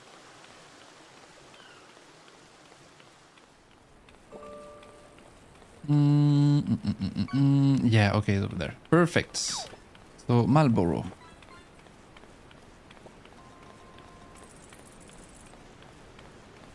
Struggle is real.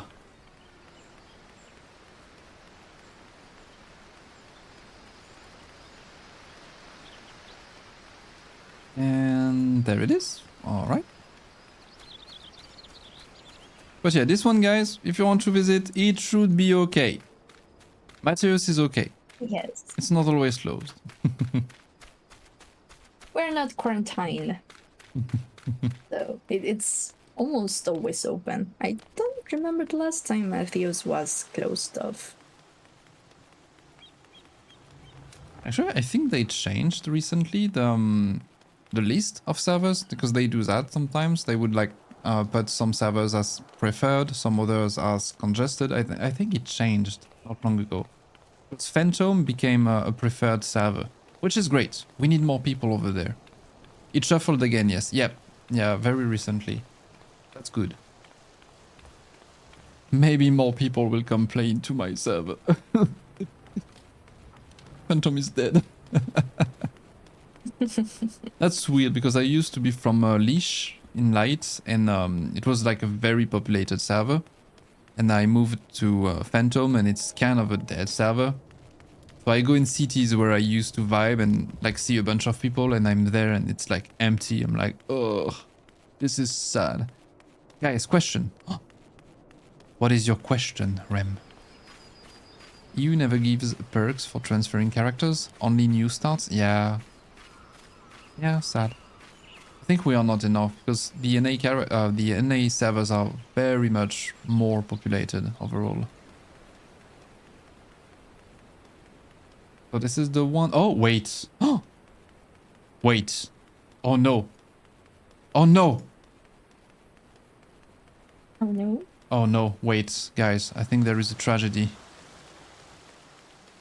Let me see. Oh fuck. Oh no. I think it's gone. 27. So Ward 27, plot 32. Okay. Am I on the right server? Wait, where are you? No, because I'm inside the house. It's bingo time. Let me pull out the bingo. I messed up the address. It's me. Wrong address. Boop boop. There we go. Also I forgot to check in the last build. Oh fuck. I forgot to double check everything. Did you have a book in the previous house? I don't think I did. Because I didn't see it. We're gonna say no book. We need to get the bingo going. So yeah, okay, we got 2 bingos. Okay, there you go. I nearly forgot. Hey, hey, hey. Okay, so yeah, sorry, I'm I'm in the wrong server. I'm still on my way. So yeah, Mateus. Plots. You're on the right plot, but not the right server. Yeah, I went to the one in Marlboro. So we got thing since they confirmed interior size change is coming soon, it is worth it for me to try to get that lakefront LB medium plot. So I would say because it's the LB medium plot lakefront and it's very popular, more than certain larges. In the long term, yes. In the short term, no. Because in the short term, we won't get the TARDIS upgrade, at least until, I would say, maximum 8.0. I'm not sure if it comes before or after, but it won't be for 7.5. It might be for somewhere between 7.5 and 8.0. So like the item slots, we know we're getting them, it's no problem. It's 7.5, fully confirmed. But yeah, it's gonna take longer to get the interior size changed, because from what they were saying on the live letter, they were testing it. So it actually exists, you know, the thing has been implemented in game, but they are still doing tests and stuff. So it might take, I don't know, maybe a couple patches to come. Okay, so keep my large so I can cook more. Yeah, I guess you can keep the large for now, just purely for the size and the slots. And maybe, you know, by the time we will have the update, you will have another Lakeland, how to say? A lakefront lavender one. Hopefully. But yeah, okay, we're there. Yep. Alright, here we are. We are in Technicolor again. Look at that. Ooh. I'm pretty sure some people in chat who were not here when we visited it first, so very worth it to see it again. Because this is a very, you know, it's focusing very much on light and the ambience all around. Like you have so many light sources. That door is crazy.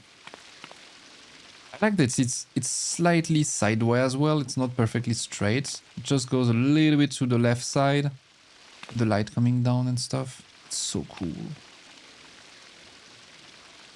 Does a mermaid live here? Maybe.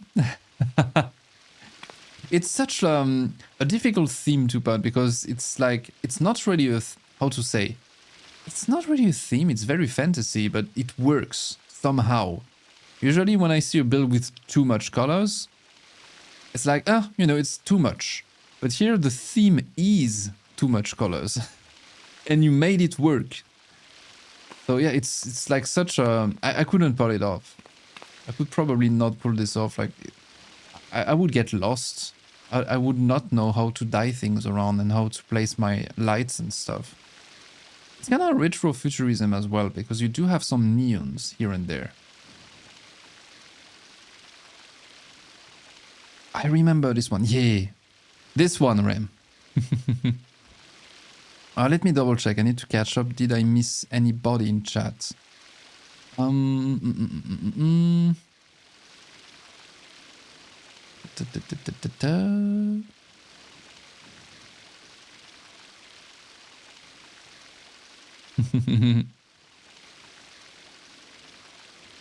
we get out, this plot location should be key. Yes. But to be fair, Rem, hear me out. Medium interior, medium exterior, large interior. Boom. So plot location, yeah, when we will have the TARDIS upgrade, the Lavender Lakefront one will probably be one of the best houses in the game, period. Just because you could have large inside. So when is Technicolor getting upgraded with the new item limit? Ooh. Yeah, are you planning to upgrade this one? Alright, so I'm gonna start yapping, okay? I got a few info to say about this design in specific. So how this design started was literally just vibes. That's it. No design in mind, no anything in mind. I just wanted vibes. This was around the time that they finally added the sky deep lamp, and we got the idoscope lamp as well. And I was like, I love the colors. I hate that they are not see-through. So the moment that you push it against a partition or something, the light is gone. And I was big mad about it. I wanted to find a way to actually make it work somehow. So that's why I started with this bed. If you actually look up, you will see there's the maquillage items you were talking about. This is when I first came to my big brain moment. Oh, if I use them, the light will still go through and it will not uh, hide it. So I can actually use it, put a sky deep lamp up there, and I will get the purple color cascading through the rest of everything. And I can finally use some hinging lamps under the bed so I can get this very specific radiant. That's what I wanted to actually create. However, the one thing that you guys don't know, I'm probably going to jump scare all of you right now because I'm gonna put the lights up. Ooh, And flashbang. if you guys actually look at the partitions, like the white screens, you can all notice that they are different pink colors. They're not the same. Every single one of them has a different shade of pink. So the moment that I actually turn off all the lights, the shade, like the actual the actual colors that I'm working on get blended through differently. Oh, So I you can see what's going on. Okay. So it's not only that the purple light is coming from the top and the more warmer light is coming down, it's also changing colors on each white screen, as you can see. So the gradient it's coming from all 4 points, up, down, right, and left, into the focal point that is the little window right here. That's crazy. That's even like bigger brain that I thought big brain it was already. It's like because your light is, I guess, probably near the center over there, it's not the same distance between each partition. So you have to adjust the light distance by changing the dye so it would match the other partitions. So the closest to the lamp is basically like brighter, and the farthest away are like darker or something. And this is what creates like the same violets here and here. Otherwise, it would not be the same. I would have never thought about this because like usually when I do like a view like that, it's very flat. Like my views are pretty standard. It would be like some sort of flat, you know, like the front side of a white screen. A couple of these, I would put some like warm lights at the bottom and some blue lights at the top and do like just a sky view. But then you don't really have that problem of different angles. It's just one angle, and you just put a couple lamps at the top, a couple lamps at the bottom, and you don't, and voila, you have the same color everywhere. But because you have that shape and it's like a nuke with different distance and stuff, and you have the gradients, then you have to adjust. That's huge. Yes. Alora. Yes. Like, hi, Laura.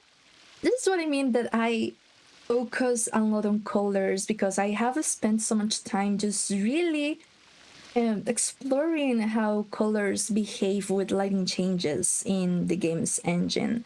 So when you turn off the lights completely, that also affects the furnishings. Like there are certain furnishings that if you have died and you turn off the light completely, will keep more or less the same shade, but there are others that completely change the actual color. Yeah, I did So notice that as well. yes, when people complain that the game has really limited color choices, and that is true, the game does have very limited color choices. I have found out that when you play with light, you kind can create some sort of illusion that there's more colors than the game actually has, because light genuinely changes the shades by a lot.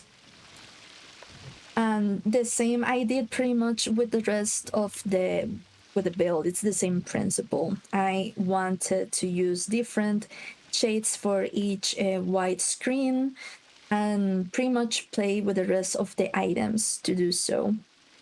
And in here, with more maquillage items, that's where I got the actual iridoscope lamp up in there to shade to make that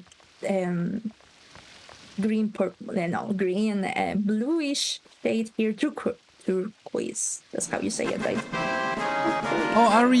Hello, hello! We just got raided. Hello, guys! Welcome, welcome. Thank you for the raid.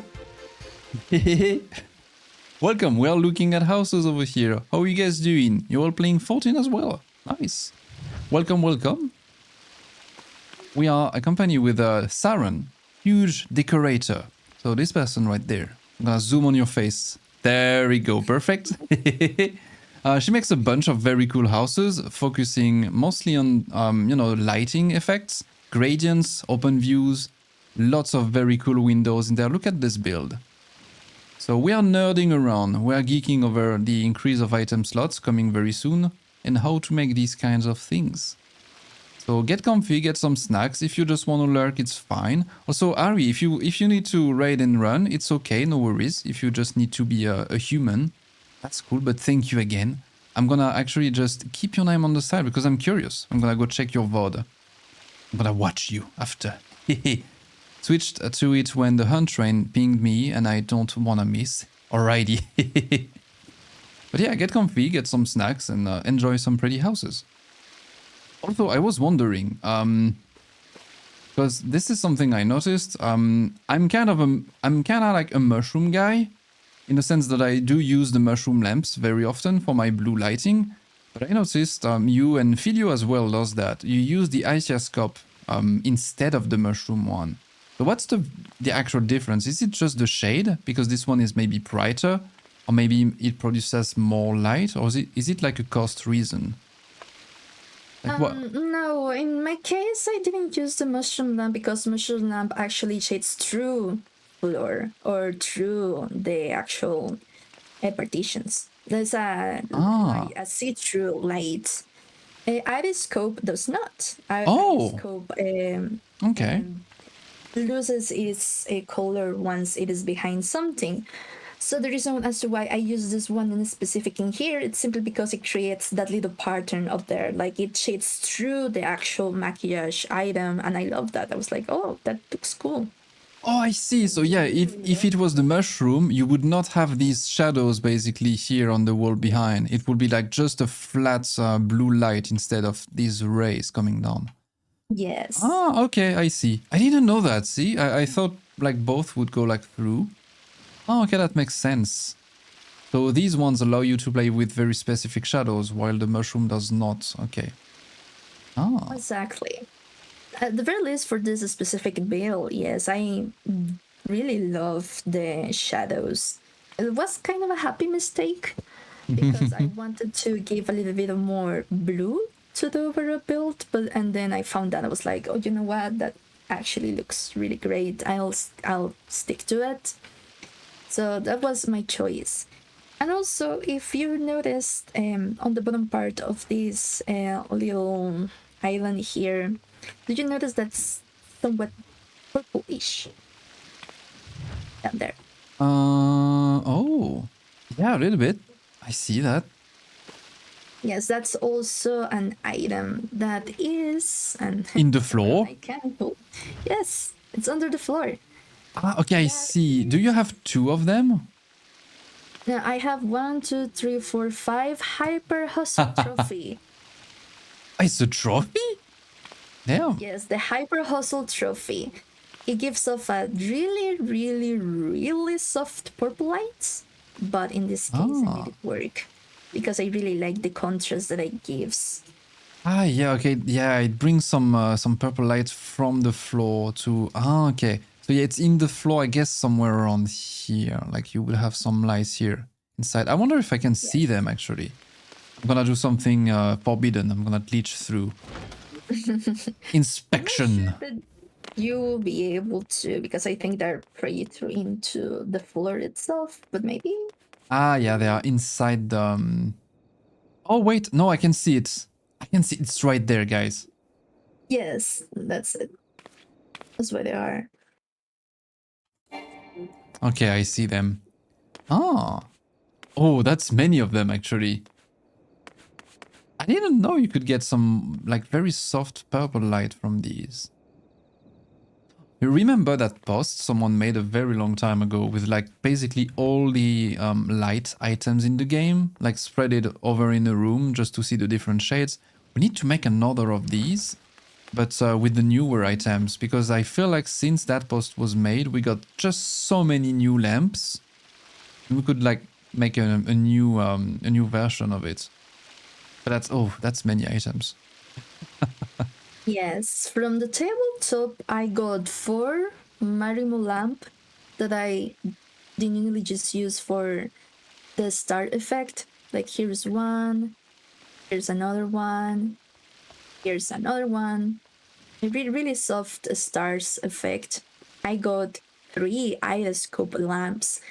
I got 4 skydip lamps. I got 1, 2, 3, 4, 5, 6, 7, 8 king and add-on lamps. And just from tabletop, I got 2 Belian crystal lanterns. I got 1, 2, 3, 4, 5, 6, 7 pendant wall lights. I got 1, 2, 3, 4, 5, 6, 7, 8, 9, 10 fairy pendant wall lights. I'm not even gonna count how many neon wall lights I got. I think I got over 20 right here. That's way too many. I got 1, 2, 3, Oh, 4, 5, wait. 6, 7, 8, 9, 10 Hanish pendant wall lights. I want to ask, when you made this build, let me guess, it was during that time where the neons were quite expensive, right? Or was it during the... because at some point the price dropped and it was okay, but I remember them being excessively expensive. Did you manage to get them well when they were cheap, or did you buy them like full price back then? They were not, I think they were not full price. However, I got another tidbit on me. I am actually a houseless designer. I don't own a house. This is not my actual home. No. This is the home of an actual very dear friend of mine that here's the reason as to why I got so many of my personal projects done. Is in his house that I made the Ratsahan, my very first Ratsahan build, where I made the Astral Clock Shower build. He's always lent me his house to just do whatever the hell I have always wanted to do. And really, really, really grateful to him to just let me do my own thing in his house. So usually when I need to do stuff, I'm just like, hey, can you get me some lights? And he's gonna be like, yeah, of course. So Nice. that's the actual upgrade of being a housing designer. A lot of people will be willing to give you their house to do whatever the hell you want. I got one on my own, so I didn't suffer guilt loss on this. This is all just for my creative freedom to do. Yeah, actually, shout out to you guys who have houses and who vibe with us and just go like, yeah, you can do stuff in my house. It's fine. Just do whatever. Thank you, guys. It's very cool. That was like Just do whatever. I give you Gil if you need. Do you need items? I'll get them to you. And you're like, well, damn. Yeah, it's golden people. There was like a guy over in Lights back then when I was starting and I was still like a newbie, a good friend, and he had like a bunch of houses with all the friends because they arrived basically together, like in how to say, like in the server when it was created, like long time ago. But then his friends kind of stopped playing, so he recovered the house, and he basically had a bunch of houses all open. And he told me like, "Hey, you know what? You want to train? You want to test things and get better? Here, I'm giving you all the keys of all these houses and 300 millions. Have fun." I was like, "What the hell?" Oh my god. And It's insane. this is yeah, very very much thanks to, you know, people like that we can get better as well, because they give us the opportunity to explore things. That's great. So yeah, shout out to these people. And Yeah, this they're was just amazing. after I watched the Rem podcast with Wenzel, where he changed my whole vision of housing, and I was like, oh, okay, that's what I need to do. So I started to try a bunch of different themes, completely different and in different vibes and stuff, and it was a lot of fun. Yeah, it's been really great so far, and he's been really, really supportive throughout everything that I've been doing. So consider his house my house, but yeah, if I've been ever needing to do anything, he's willing to get me stuff. So that's really great, and I appreciate that a lot. And yeah, like one day I was like, hey, so I'm gonna do this with your house. Don't ask me what the hell I'm doing, just trust me. I'm doing experiments, and this is exactly how this house even came up to be. I just wanted to do something with lighting, and always hitting him up with ideas. Like I remember when I did the Astro Clock Tower, it all began because I wanted to do a Lady Maria cosplay. And I was like, hey, so you know how crazy will it be if I actually try to do the clock tower in Final Fantasy 14? And he was Content. like, oh my god, I mean, yeah, go do it. And I was like, I will get back to you. I need to do some tests. And I did some tests and came back and was like, okay, I think this can be done. So he has always been humoring me with all of my crazy housing ideas ever. And I did this. Like, I don't think I even had a structure for this house. And you can tell, like, this is anything and everything at the same time, but it's something that I did that I feel like I like what I did. And I feel like that you don't usually have the chance or the freedom to do this kind of stuff if people are not willing to humor you a little bit. Like sometimes you just need to be able to do something weird. And Yeah, this is literally, like important. just do something weird and something different and follow your gut if your gut is telling you do something weird. And that's what I did in here. And I really like it. This is my own little personal weird thingy, which by the way, I saw someone, I think it was a Korean designer, post a liminal space build. It was like a post studio, G post studio. I don't know if you just saw that post, but I saw somebody actually nail the liminal space feeling so well in Final Someone Fantasy made the back 14. rooms. No, it's not like actually backrooms. It's more like the actual feeling of being in a liminal space. More like dream core kind of stuff. And I will be doing something like that. So that's probably gonna be my next weird project. Wait, was that Tige? I saw a big lizard. No, that's the owner of the house. Okay. That's Craig. That's here. He's in the corner. All right. So he's a little bit shy. He's So hiding. I come hold up. I want to find that post because I don't know if you guys actually saw it, because I feel like it's really crazy to actually be able to get that feeling recreated in game. I'm gonna post it in the chat. Oh, sorry, never mind. I'm gonna repost Oh, it. sorry. It's my Okay, bot. I'm gonna send it to you. Yeah. I'm gonna send it to you Up, there you so you can see it. Like go. that's like a liminal space in Final Fantasy 14, and look at that. It's Oh wait, crazy. I'm gonna actually open it so I can show to chats. There we go. Ah, I see. Yeah, that kind of looks like a level of the back rooms. Look at that. Yeah, and I'm like, oh my god, that's actually so crazy. I have no idea you can actually create something like that in game, like to actually nail that feeling, that dream-like feeling that you are somewhere that it's kind of house, not a house at the same time. I love that a lot. Like, liminal spaces is kind of a hobby of mine, and I want to do something weird like this as well. I really, really, really want to do something weird like this. I love it. I love weird ideas. That's very cool. The lighting is so good in there as well. Yes, it's really nice. Like the first picture is so good. It could be like the first pic could be a jacket of like an album. You see what I mean? Yeah. Like a musical thing, very like airy and stuff. That's very good. Yeah, this is hard to do. It's pretty hard. So let's see. I think we're gonna move to the next one. Let's see. What do we have? Maybe it's time to go to GP actually. I want to go Yeah, to I would this love one. to you guys to visit Pequeña Margot. I think a lot of people really like that one. Which one? Pequeña Margot. It's the very first one that I got in my uh, building directory. Let me see. Pequeña Margot. Margot. I don't see it. I see. Wait. Let me. Oh, okay. No, never mind. Oh, okay. Okay. Never mind. Yes. I'm just blind. Okay. I love this It's one. okay. Yeah, this one was so nice when I saw the pictures. Okay, so yeah, Pekana Margot in Elemental, Tomberry. Okay, let's go there then. Up. Yush, here we go.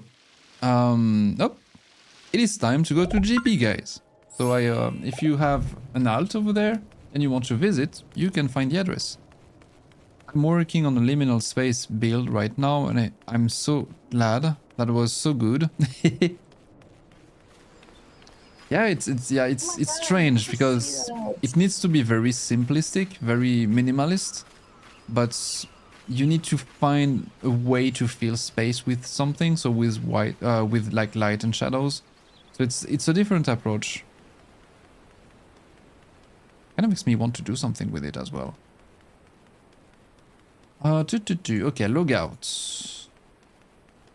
My alt should be already in Tomberry. I'm lucky. I hope.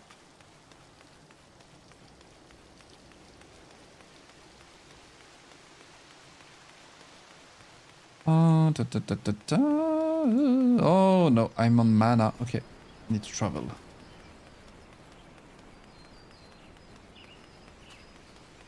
While you guys get there, I will be right back really quickly. I need bathroom break. Already. So, be right back.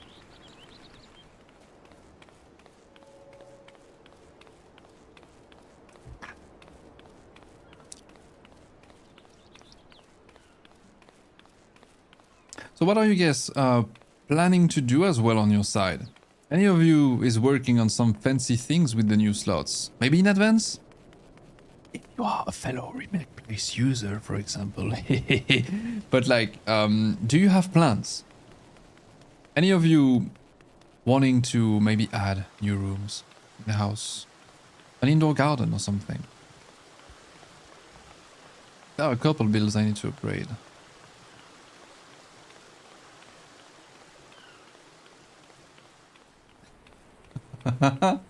Wait, look at that. This is sure a very... This is an interesting wall. I think this guy is very interested into this wall. That very specific wall. Yes, a wall. Okay, never mind. There you go. 18 Amazus. Sounds fair. Fair to me. I plan on letting Saran enjoy herself with the updated slots and then having to answer about a dozen questions about what I think about lighting a window. Actually, I need a little bit of your help on that, but first I need that large. Ooh. Hey. I hope it won't be in too much time for the TARDIS upgrade. Because when it will be there, we won't have anything else to look out for, if that makes sense, you know? That's the two things we need. The two endgame things. Getting the slots, getting the TARDIS upgrade. Then the only last thing I'm kind of looking forward would be the gizmo. Because it's rumored that they might actually add a gizmo in-game. I'm not sure Maybe it will just be, like, a bit whatever, and BDTH will still be better. But apparently, they want to make floating more accessible, which is something they should have done years ago, in my opinion. Because as I was saying the other day, and on my Discord recently, yeah, housing is not very accessible right now. It's very hard. If you want to make cool stuff, you need to glitch, and it takes a lot of time. It's like pain, just pure pain. If you don't have much time, let's say, maybe, I don't know, maybe you are working a lot. You have childrens, you know, you have things to take care of. You can only game for like 2 or 3 hours. Yeah, you will not use these 2 or 3 hours to just float slat partition. See what I mean? You have better things to do. So for many people, housing is kind of like out of the way just because of that. Maybe they're on console, so add-ons are not even a question.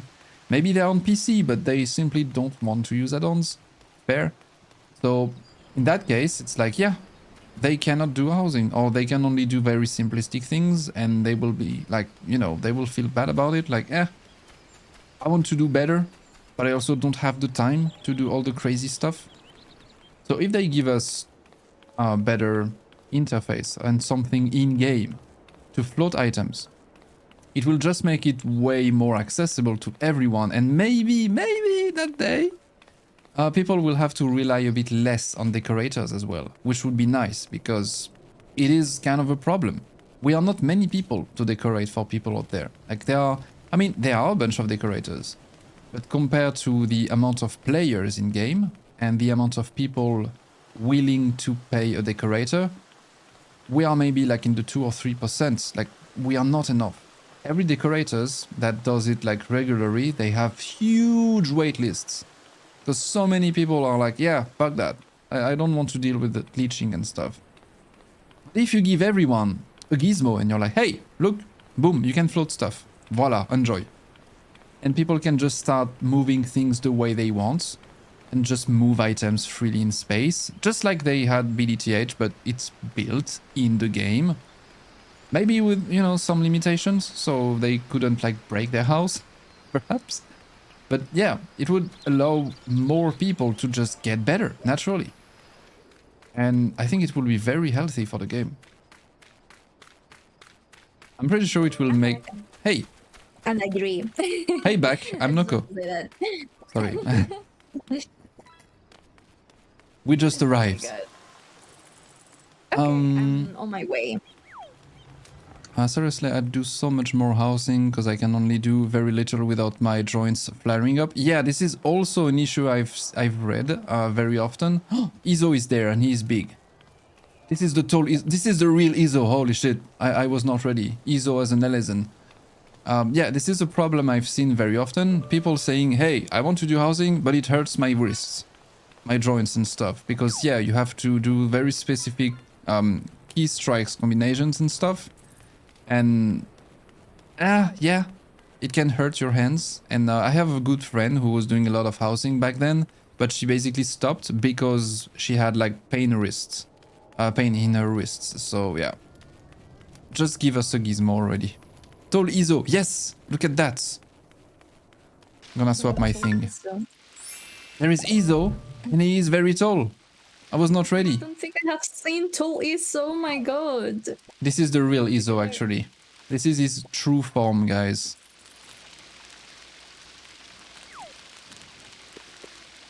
The ancient one. Atla is there. Oh, the bed corner is so good. It's so cozy in there. This is so comfy. That.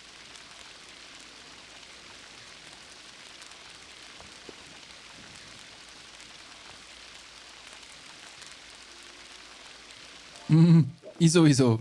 Izo means big in Finnish. Oh. Also, where is your Spriggan hat?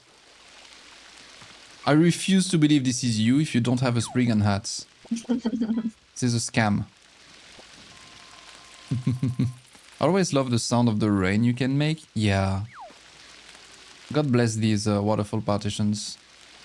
Remember back in the day when we wanted to do this, we didn't have them. We were forced to have like a bunch of shower thingies in the walls. Do you guys remember that? That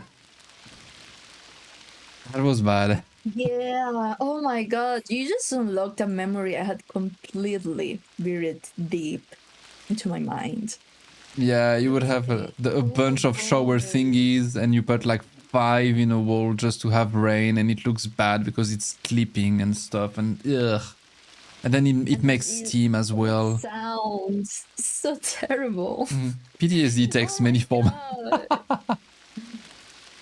Yes, this is cursed. This is genuinely cursed. Why would you say that?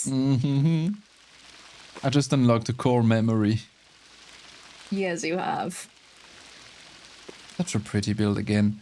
Is this supposed to be like the turquoise sea? The tropical sea in the distance. Yeah, that's something that I really could not capture really well in my pictures is the fact that there was a sea in the backdrop. Yeah, because of the angle. Yeah, I see, I see. Yes. But if you tilt the camera a little bit, yeah, you can see it. That's nice. Just seeing that color, you know, the turquoise, like that, it makes me want to go to Hawaii or I don't know, like a very fancy tropical island and just go bath in the sea.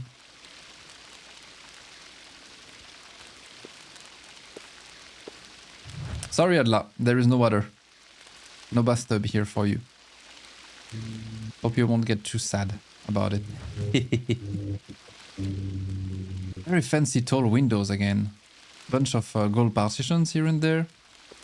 For these guys, if you're curious, because you have the wallpaper going on the side of these partitions. This is the... is this the Riviera door blank partition? I think it's the Riviera one, if I'm correct. Okay, yeah. The Riviera in a specific. It's only the Riviera one. And only the door. I don't know why they did that, actually. That's kind of odd. Like, why not just have these also on the normal blank partitions? That's strange.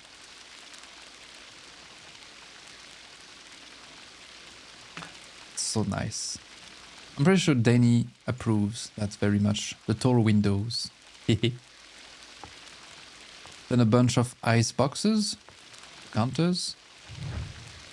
Pretty sure there is a light inside of this as well. Oh yeah, it's the heavenly... Yeah, okay. Got the heavenly thingies. So how many lights did you use? The answer is yes. Not as many as I could have because I actually had to do a house, you know. Oh, wait, there is the stake. I see the stake in the ceiling again. It's just right there. You're missing 2 more. The ceiling stake. Do we have another one here? I'm curious. Yeah, there is another one. Oh, that's what makes that sound. The little grilling sound. There's a little... I thought it was like a vinyl sound or something on the music I'm listening to. But no, it's actually the steak. Okay, and there is probably a second one. Yeah, there is a second one here. Why the steak, actually? Why not the candles? What's the reason behind the steak? Oh my god, because the steak has the best light. Do you actually see that golden yellow at the top of the trees? That is the light from the steaks. Ah. You cannot get that same effect from any other housing lighting item right now. So it's more like gold. Yes, it actually interacts with the leaves of the trees. Ah. There are other lights that don't do that. Like the only lights that interact with plants like that are from the actual windows, you know, when the light hits a tree from any window, it will interact with the leaves. Like it changes the color. It gives that little yellow tinge. Mm-hmm. The other lights that do that is the indirect lights and the grill ones. So it actually looks like there's sun coming down into the trees themselves. Okay. I mean, that's strange as well that it's specifically that lamp and not the other ones. Okay, so that's why it could not be candles, for example, because it would not interact with the leaves. Okay. I wanted it to actually look like, there's light outside, there's a sun there. So that is what is creating the shadows and the yellow tinges cascading through the treetops.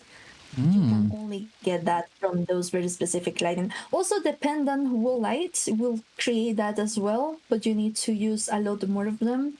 Ah, So when yeah. I realized that the indoor grill, can be a really good substitute for those, and it just creates beautiful shadows. I love the shadows it creates. Yeah, and the problem with the pendant as well, it just go down way. Like you cannot really Mhm. cast it like sideway and stuff. So like for a showcase or something, I guess it's good. Like if you make like a custom wall art and you need to have some shadows in there, it's nice. But like for a view coming from outside like that, it needs to be like some sort of more like an aura, like a globe of light. That makes sense. Mhm. So you have more control and you can place it like perfectly to have the right angle. And also, this is a really good way to not use queen rests. Um, I will have to find every single workaround to not using a queen dress, mostly because a lot of customers just don't have access to the queen dress. Not a lot of people have done Bosja, and I don't blame them. Bosja is not for everyone. I love Bosja. I actually did content back then, and I played a lot of Bosja, Played and the I loved game. it. Yes, I played the game. And I love Bosja, but I do not blame people that don't want to do the entirety of Bosja just to be able to unlock the queen rests. That's a lot of time. Yeah, So very if a customer understandable. does not have the queen rests, and also trying to buy them from other players can be tricky and just annoying overall. It's just a very difficult item to get by. So I think that when they first came out, I was in love with the light that they shade. But when I realized that it was not an item you could get easily, or that there was going to be a lot of trouble for people to get them, I started to find workarounds to how can I do this without the queen rest. So I actually rarely ever am in a spot where I feel like I need the queen rest, otherwise I will not be able to light a place, because I have had to try every single other light possible to get similar effect. So that's my quest into how do I not use this and find something else that works.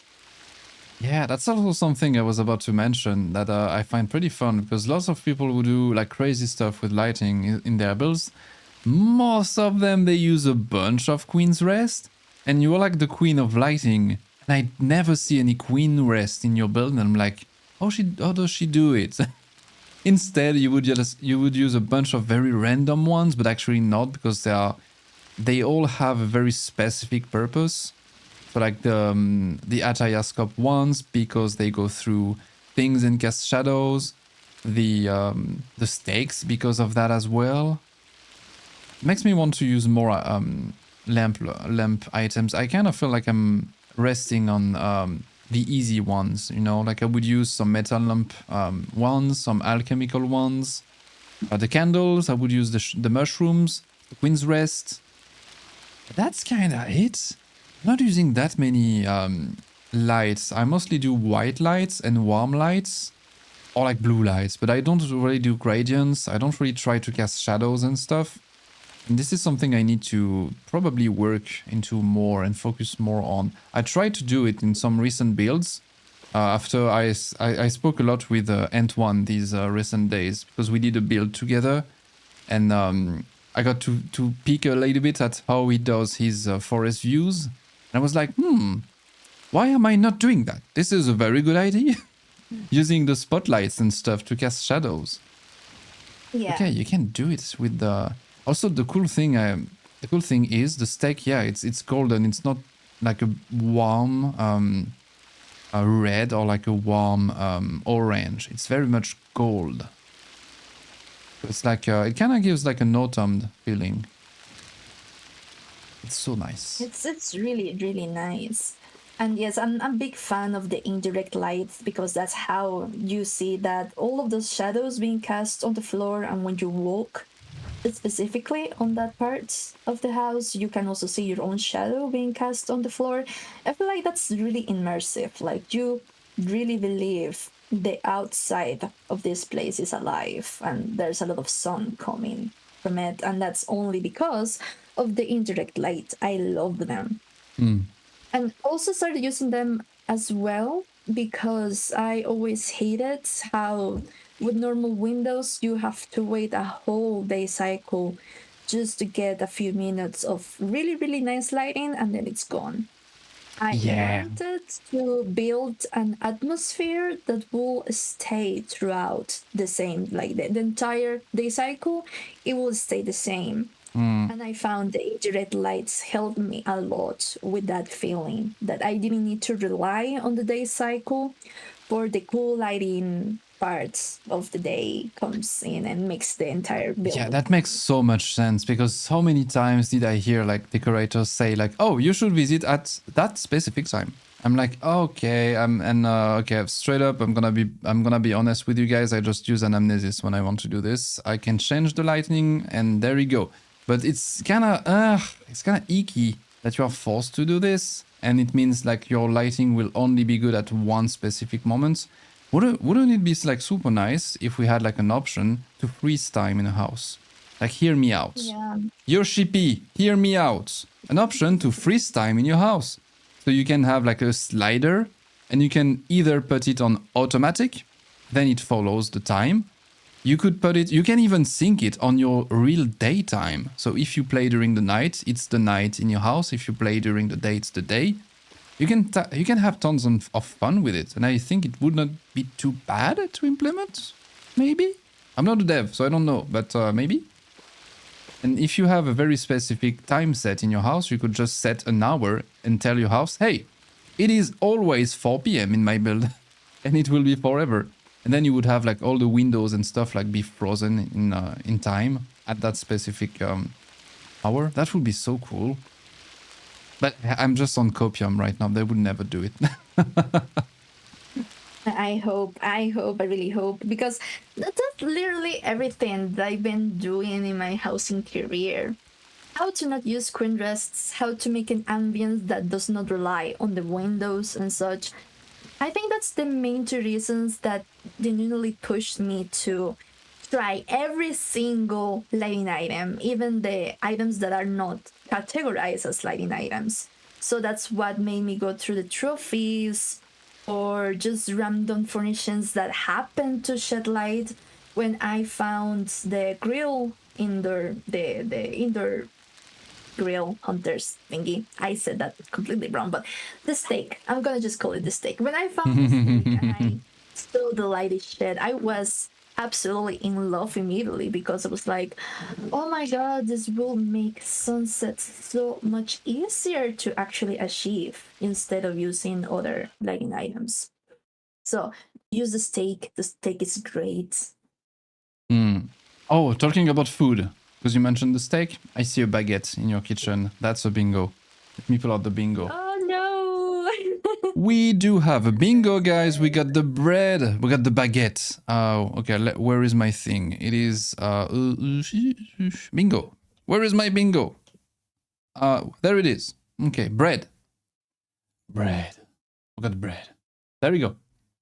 Do we have anything else?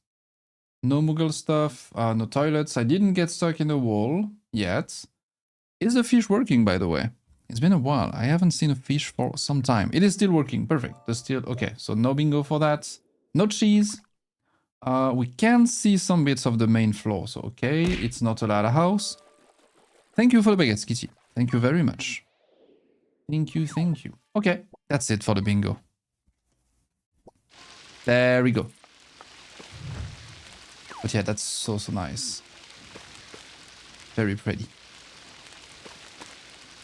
Looks very realistic, you know? The kind of stuff... I would love to live in a place like that in real life. Something very cozy. Yeah. I want to build places that I just want to live in.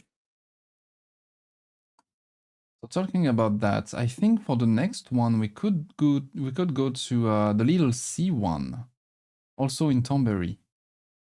Little C. Oh, I wanted to see that one in person as well, with the very elongated windows. I'm really sad that the original one, the original Charlion one, is no longer available, because I think I peaked right there with Windows. But I don't think it's up anywhere now. At the least, I cannot find any of them. Sad. Yeah. So there we go. It is saved. So if you want to visit, guys, it is right here. We're gonna go see a seaside house. So Tombury, it's the same server. It's just on Imperium. There we go. Ward 1, plot 34.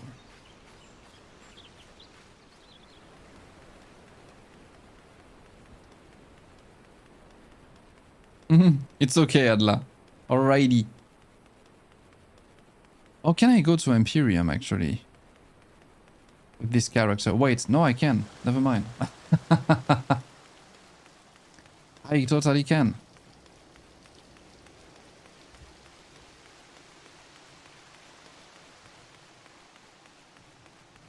I just need to teleport over here, actually. There we go.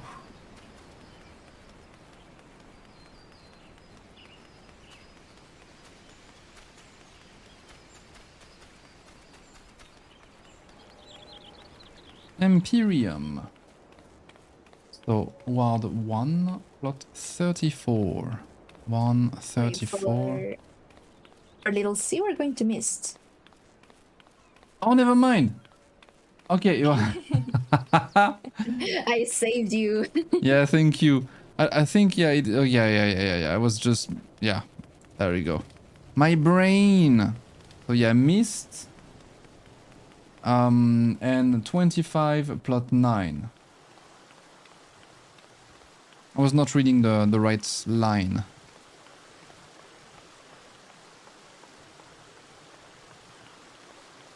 I can't believe no troop stage ceilings so far. Hey. That's how it's done. It's because we haven't seen a build from Antoine today.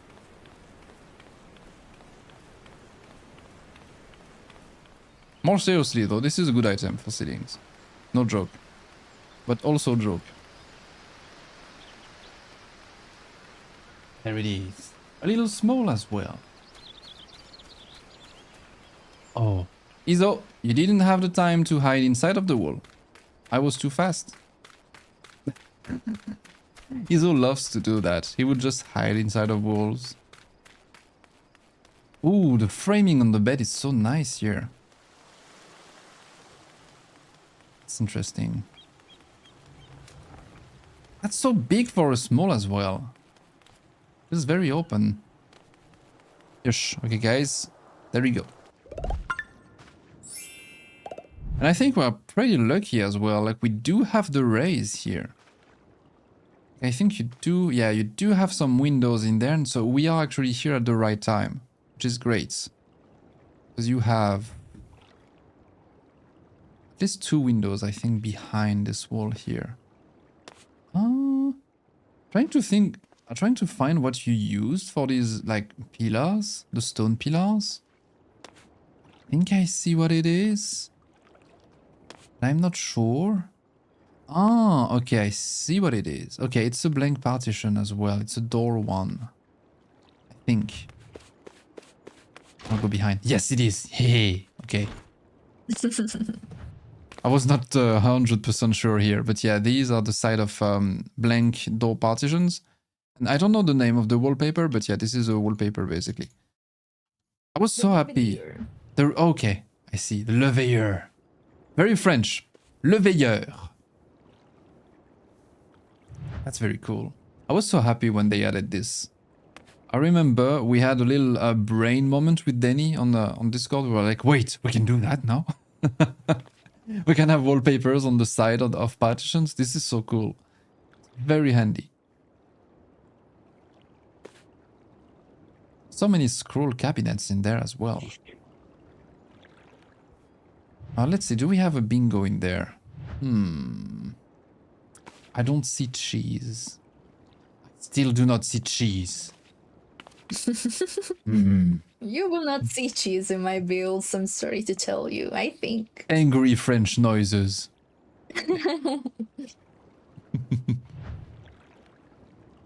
All these tiny little windows. So there you go. The Charlian desk. Same item as the one that was used for the seating in the first, the other one that we saw, the Oriental one, where you had like a curvy seating. Here, it's just the side of the item, and it makes that little curvature at the top of these tiny windows. Wine but no cheese. That's true! You have wine here. You cannot have one without the other. Whee! So nice. Also, wait. Oh. Okay. I like that. For the top of the... the sides of the bathtub. Also, Adla, where are you? Adla? Wait. I'm gonna threaten him.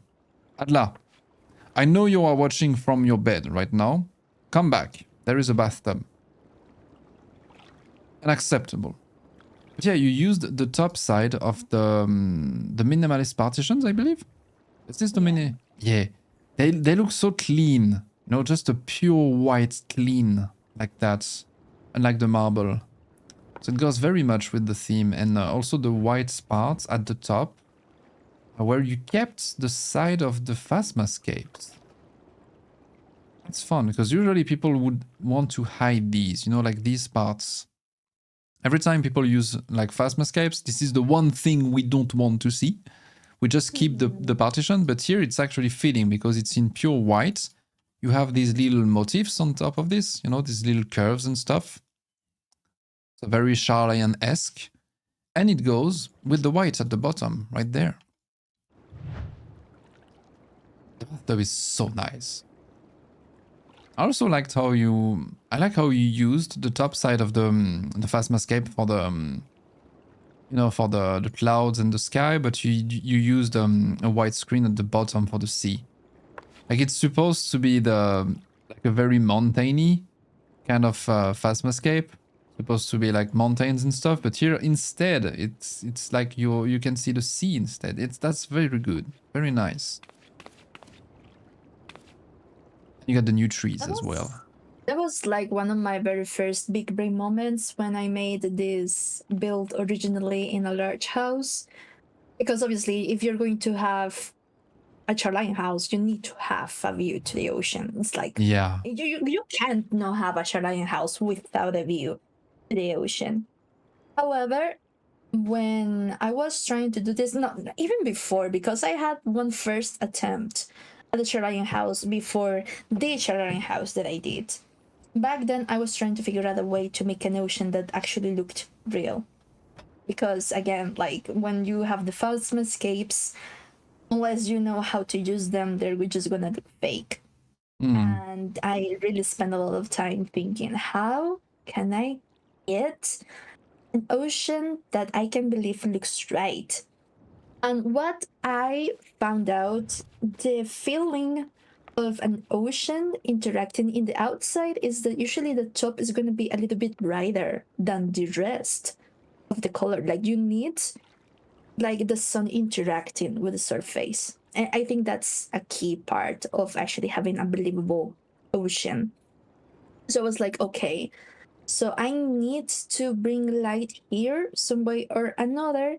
And that's when I found out that the crystal array was really good for that. Oh. Once I went full out with the turquoise color, and then I added the crystal array, I was able to make that little gradient that you see at the very top. Like you can tell that the very top is a little bit brighter than the rest. So it looks like the sun is actually shining on the surface of the ocean. And that's what's solid to me. It's like, okay, now I can actually believe that's a real ocean. Yeah, I can see that. Are they like like near the middle? Like around here? Yeah. I think I can see where they are. Oh, I'm gonna investigate. I'm going in. How can I glitch myself inside of this? Ish. I don't think I can see them. Yeah, it's Oh, gonna be a I little can bit see. I tight. can see. Oh, I saw one. I spotted one. I'm just gonna get stuck in the wall and it's gonna be a bingo. I swear. Oh, okay, never mind. There you go. Yeah, okay, so they are approximately here. I see. Do you have other lamps like above? Or is it just like the Phasmascape for the rays? The crystal arrays at the center and no lamp at the bottom, so you get that little gradient, basically? Yeah. So when you push the crystal array against the white screen, it will make a little clear line, just like a clear line. But it can be a little bit fuzzy depending on how close or far away you push it against the white screen. So it is right at the cut of the white screen and the Phasmascape. That's where they are. Ah, okay. So yeah, so we don't see the line, because the line would be on the Phasmascape, right? Yes. Ah. Pixel perfect. I like these little trees as well. They're nice. They added a bunch of very Yeah, they're cool really nice. plants, because like we need more tiny things like that, so we have more control. Because the big trees are nice, but sometimes you just want a little bit of foliage somewhere, and it's just too big, so it will glitch everywhere. It's nice. I love Shalayan builds. I want to make more of these, but I feel like people never ask for them, or like it's pretty rare. They ask for I think me. they were pretty popular back when Walker came out, or a little bit before. Yeah. They had their spot. Like, they were popular for a brief period of time. Now it's the solution Because 9 everywhere. yes, it's solutioning everywhere. I think it really helped back then because DV is a big Charlian fan, and he was making a few Charlian based builds, and they were really popular, and people were really hyped to be able to visit Charlian. So that was the time that this came pretty popular. Vansel did a few of them, then Danny did a few of them. And back then, I was really trying to crack my brain on how to make a believable ocean. And that's when I posted my Charlian build. That at the very least, I think people really liked the windows that I did and was very proud of it as well. But unless you have a fixation with Charlian, or you have a character with a Charlian background, yeah, I feel that now it's very rare for people to ask you to do something like this. I guess I'm too bad at lighting stuff, but my game never looks as bright as these. Oh, okay, lots. There is something to it. I do have reshade. I'm gonna show you with reshade and without, just so you can see. I do use reshades very often when I tour, because it makes everything a bit like easier to spot. The game is pretty dark by default. And the vanilla game, if you don't use reshade, it kind of has some sort of yellow filter to it. You know, like the base game is eh. So I like to use this when I tour, but without it, it looks like this. And it's still very bright. You can see you can actually see these lamps here a bit better, though. See the crystal arrays. Now you can actually see the glowing parts just right here. It's a bit harder to spot with the shaders. But that's also a good way to spot a very good setting in terms of lighting in your house, and I very much encourage everybody to do this. When you build, do not build with shaders. The shaders are here to enhance what's already there. It should look good without, and then you put the shaders and it just looks better. But, you know, like without shaders here, it actually looks super nice. There is no dark spots. Like when you don't have very good lighting in your build, you would have like what we call dead zones. So little areas where you have pockets of shadows, and that kind of breaks the balance with the rest of the build. But here, everywhere you look, you do have a light source. You look here, you have the rays coming from the top, from the sides. I'm pretty sure maybe you have some lights as well hidden. I would not be surprised if you have some lamps Yeah. hidden somewhere on the sides here to just brighten up the whole area. Even here, you know, next to the closet, that could be a dead spot, but I'm pretty sure you also have some lights somewhere, maybe in the walls or like in the floor, just to bring a little bit of white light. You have more light behind that section here with the Phasmascape. You have rays as well. Oh, there is an indirect lighting as well. So you get the shadows Yeah. on the bed. So yeah, that thing is very Sneaky, bright. sneaky one. Just like Very here. sneaky one. Sneaky, sneaky. I just saw the sparkles like close to the partition. The little dusty thingy. Just, oh, that's such a good placement. Look at that, guys. Little tip. There is something to learn here. It's 2 slots. You have a branch. Just a little branch like that. Why is the music stop? Okay, there you go. Sorry, the music is back. You have the little branch. And you have the spotlight just behind, slightly hidden inside of the Phasmascape, so it goes just through that very specific branch, and it does that on the bed. So now it actually looks like a window. Because if you didn't have this, then that whole section here would be dark, and that would not make sense to have a dark spot here that close to a window. Then here you have a light at the top here, you got another one here. Here you have some lighting probably inside of that thing here, I guess. And you have, of course, all the lights close to the windows. So yeah, again, I'm gonna just spot myself here with nothing and with shaders. Both looks very good. And I had problems like that when I first started. I'm pretty glad I just actually realized it very early. Again, thanks to Wenzel, because he is the one who told me. I was starting to build early while using shaders, and I would be like, oh, I'm happy, that looks good. And then I would turn them off, and I would be like, I don't like that. I would have like dark spots and stuff.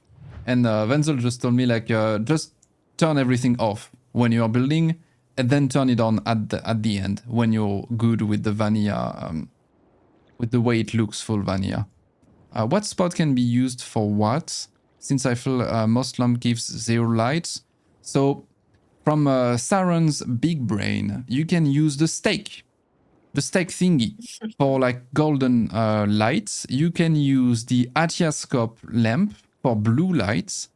Oh, good question. What can you get shadows with the Hingen Enden lamp? No. Okay. No, they are see-through lighting. Okay. But to answer that as well, I actually hit a lot of Oasis lamps. Oasis lamps are white, they shine through the stuff, and it's really, really, really good to light up the dead spots. Oh. So there's a lot of them hidden in the floor, actually. Rather than on the walls, they're on the floor. Ah, okay. That really helps. So yeah, lots. This is the indirect, indirect lamp. You know, the big spot you have on the foot. It doesn't matter if you use this one or the other one that is wall mounted. It's just, you know, the wall mounted one can be annoying, of course, if you have partitions on the side. This one, it's just a floor item, so you can just float it up. So yeah, depending on what you have around it, you can use either. It's the same lamp, basically. Just one is snapping on walls, the other one is snapping on the floor. But you are only allowed to use 2 of those. Yes, and that's the tricky part about it, because you can only have 2 spots like that, which I think is a bit stupid though. Why? Come on, can we use more of these? You have to place them very, like, you know, you have to put them at the right spot. You cannot just overuse them and put a bunch around. So like for here, for example, because this is the entrance and you have windows everywhere, you don't need one. You could have one, but you don't necessarily need one, except if you want to have your shadows all the time. So like here, for example, you have one here. The reason why it is here and here specifically is because here, this is a sea view. So you don't really have shadows coming from this. You know, this is a pretty wide area. You have the windows, you have the rays coming from the top. So I guess here, yeah, you don't really need to have a spot. Here you need one, because you want to have these little shadows coming on top of the bed. Here, you would need / not need one, because when you have the rays coming from that specific window behind, you do have the shadows.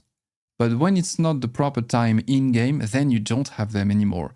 So I guess this is why you put it one here behind that specific tree, just to ensure that you would always have at least these shadows right there near the entrance.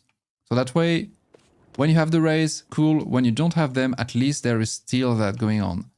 So yeah, 2 spots, gonna be, you're gonna be very precise. Where do you want to put them? Because you cannot use too many of these.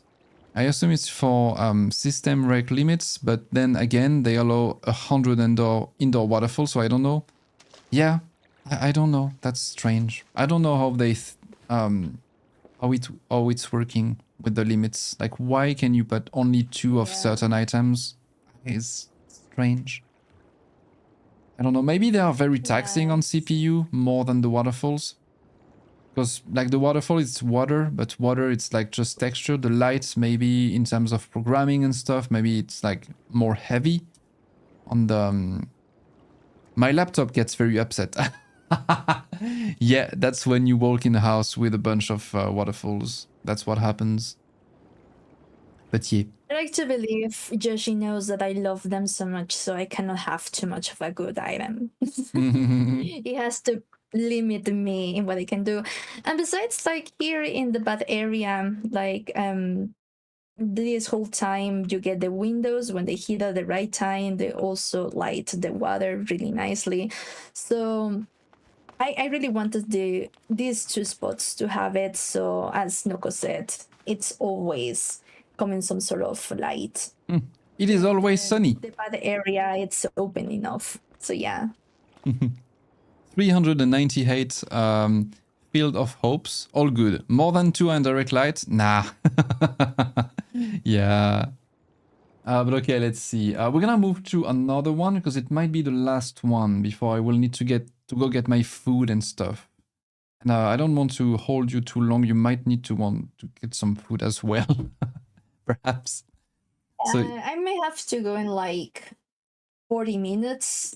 okay. Because I do need to get some stuff done, so that's as much as I can hang around.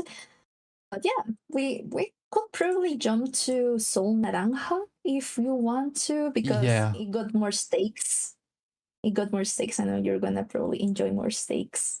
You just read my mind because that's the one I was looking at. Like, we can finish with this one. I saw the beautiful gradient with the sun at the center. I remember I wanted to see it as well. Who doesn't like steak? I don't know what I'm gonna eat actually tonight. I need to find something nice and fancy. Alrighty, time to move. So also Tomberry, very practical. Everything is very close, very nearby. So it's gonna be Shirogane this time. And we're 22 plot 30. Here we go. Same with Vortex Couch. Why only 1? The wind effects are so good. Yeah. Man, the things I would do just to sit down with Yoshipi with like something so we can actually communicate, because I don't know if he speaks English. I do not speak Japanese. Like, just be sitting next to each other and I would be like, okay, dude. Why? Why this? Tell me. Why? And I need to hear it. Oh, I love the garden. Wait, I need to show the garden. Noko would sit down next to Yoshi like a godfather. I would be like, okay, dude, listen. Why? Tell me. I need to know. Oh, that's fancy. I was asked a question. Yeah. Because Rosa asked if I look at Drew housing designs to get inspiration from my builds. And yes, I actually prefer way more for people to send me real houses for inspiration. And that is something that I picked up mostly because when I started out as a designer, and I feel like this is something that happens to a lot of rising coming up designers, when you start getting good at the very least, you start getting into the flow of designing, um, people will notice you, and that's a good thing. People will say, "Hey, you did this, and it was really great," or "Oh my god, I love the way that you designed this door, this window, or this custom furniture," and whatever. And if you do open commissions down along the line, and these people may be interested in you because you did something cool. However, I feel like there's sometimes this situation that happens that some people want a specific designer, but this designer has a incredible long wait list, as Noko said. So if they cannot get the designer, you may be open. And sadly, they will ask you if you could do something like this, and then they will link you the designs of the designer they actually wanted first. And I feel like that's really tricky because, at the very least, for me, I genuinely do not want to copy anybody. I feel like everyone has their strong focuses, they have their talents and such. So when somebody tell me, "Hey, yeah, I really, really want something like this," and then everything they link you is somebody else's work, you're like, "That's great, but I'm not going to copy their style, nor I'm going to copy their layout, nor going to do something that looks like it's their work because I am not them. And I want to be able to have my own creativity take on what I do." So very, very early on, I started telling people that I do not want the references from other designers because I do not want to copy anybody. If I Mm-hmm. want to do something, I want it to come from my creativity or my vision. So it's way, way, way better for me to send me what you want. It's a real house, then I can use that as a reference and then do something myself. Mm. Yeah, I feel the same as well. Like when I was just starting, people would send me screenshots of other builds. And there is a point to make where when you start and you are very fresh into your designing journey, this is good to take inspiration from other builds because you don't know all the items yet and what you can do in the game. So I'd say a good like method of progression when you are learning this decorating in the game is to first try to get inspiration from within the game in terms of what items you would you use for what, because there are a lot of things that are basically just technical items, so things you would always use in like similar ways because it's just how the game is made. But then, as you grow and as you get better with housing and start to understand why these items are used like that in the first place, then you kind of migrate toward like taking inspiration from real life. So it kind of goes when you just start, first build, whatever, like you never built anything, you're just trying some stuff in your apartment, maybe. Don't use any resources, don't watch anything, just look at the items, throw some items on the floor, see what sticks. And then if you like it and you're like, oh, okay, I want to learn, then start looking into other people's builds and try to understand how they do this. I did that a lot for Wenzel and other decorators when I was learning cyberpunk or like even Charlian stuff, Art Deco. I had no idea how to do this. Like I knew a bunch of things from real life, Art Deco, but I just didn't know the items in game. So I did inspect a bunch of builds and I was like, you can start to see patterns. It's like, okay, every time people are doing like golden trims, you will see the Hanish bookshelf, or you would see the gold saucer counter, for example. That's kind of a technical thing. It's always there. It's not always used the same way, but it's used for the same reasons. And once you know that, and you're like, okay, now I know the items, I know what to use when I want certain things, then you can start to stop looking at things in game and migrate toward looking at things outside of the game, like actual real pictures. Also, thank you very much for the follow. Hello, hello, party healer. Welcome. We always need healers Among Us. And eventually, you can even start making things without any inspiration at some point, where you just, you just YOLO your way through this. You just like you can see the thing in your head, and you cannot try to picture this with in-game items, and you just improvise. But having some real life inspiration is very good because it gives you like a red line to follow, and you can find some very good ideas from real life architectures and ambience and stuff. Sus. What do you mean, sus? You are sus. Alright, I'm going in. We've been yapping in the garden for too long. Look at that, guys. Ooh. There we go. So nice. Wait, what the hell is this? Oh, no way.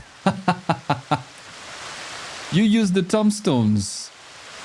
The little, not the tombstones, the tombstones. The tablets. The tablets, the cold tablets. Alright, the little tablets to have some more stone textures over there. They look nice, actually. Works very well. Kinda connects the two sections. Like that wall here with this one. And you have this right at the center. That's pretty cool. That's one way to bury the evidence. It's beautiful. And I can see the stake. You know what? We're gonna... No, I cannot make it. I was about to say I'm gonna make a bingo. Do we have stakes inside of the ceiling? But I feel it's kind of your thing, you know? This is one of your trademarks. You go in a build. If you have stakes in the ceiling, it might be a Saran build. Or I influence you too much to use the stakes. I want to try them now. You made me very curious. Because, yeah, my lighting game is not very on point. Like, I work very much on structures and trimming, layering, but on lighting, I feel like I've been slacking a bit. And I'm missing out on a bunch of the newer light items and shadows and stuff. Oh, look at the light coming from this section. Specifically here. Do you see it, guys? It looks so warm and like lighten up. It kind of feels like you have some sort of mist or like some dust in the air. You can feel the light coming from here. Well, it does the thing where you get close, it does the thing like this, but it's a small indie company, what do you want? It's okay. It's okay. So, oh, you did the thing again with the sea as well. Like there is a white screen, yeah. But you have the crystal arrays on top of it. So if you look from the distance like that, see over there? That line just right here. Gives more depth. The haze is strong in that window. The haze, yeah, I was looking for the word, thank you. The haze. Yeah, it's so nice. It's partially as well because you have this in the floor, like there is a candle set right here. Actually, candles inside of the floor is a very good thing if you want to warm up the place. It has to be at a certain height for it to actually work. Here it's perfect. You have that glow coming. So it looks like you have the lights, cascading on the floor like this. And you have that bright spot just right there. So it's like the light reflecting on the ceramic of the floor. Because you have the candles. There you go. So it's like kind of a V-shaped thing. Like you have the spot over there that casts casts lights this way. You add the candles there. And it bounces like to the rest of the room. It's very good. Then you have another steak. Another steak just right there. It's so nicely hidden. You cannot see it except if you go right here. And it casts some more shadow. I think did you use it to have the shadows on the arch? Like on the side right here? Because I see shadows right there. So yeah, that's the stake. The stake is doing that. Nice. Okay, so you do have the shadows going this way to have like stuff on the arch, and the spotlights is for the shadow on the floor instead. That's very good. So many hidden objects. Yay. Hidden lights. That's very fun actually to do. you know, just to move some little pockets of light and see how it interacts with everything else. Play with shadows and stuff. So here, we're gonna play the little game, finding the 2 spotlights. So you got one here. I saw this one, and the other one I think is here. Yeah, it is here. Okay. So you do have this one, because obviously you have the sun, so you do have the rays coming like this. Is the reason of this spotlight is that you wanted to have the shadow of the bed, because we do have the shadow of the bed going this way with the sun just behind. So it kind of looks like the sun being low casts a shadow here of the bed. And then you have the light coming from the little fireplace on the side. Oh, that's great. So if I look in first person like that, yeah, it makes a lot of sense.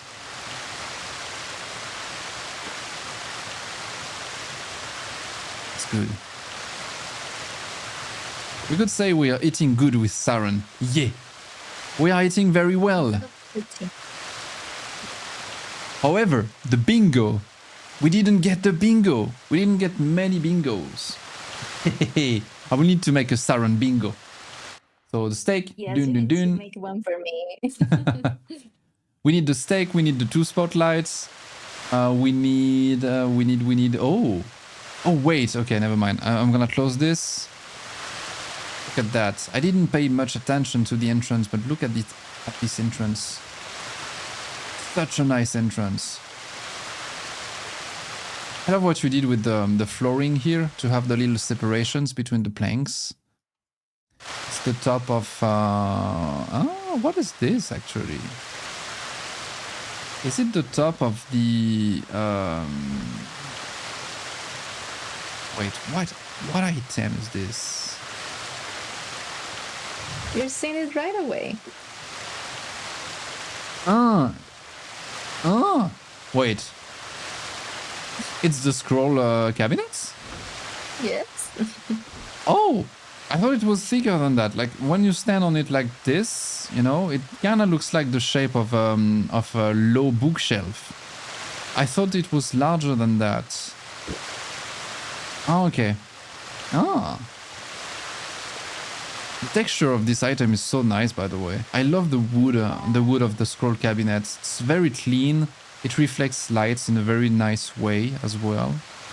It dies very nicely.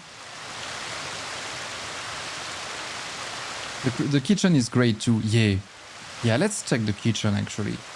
Look at that. You have icebox. You have and the soup. I'm just gonna say the soup. It's a big thing with soup inside for the handle. I have to hop off. Amazing builds as always, Saran. Bye, Danny. I'm gonna say it me with my Danny voice. Bye, Danny. See you later, Danny. See you later.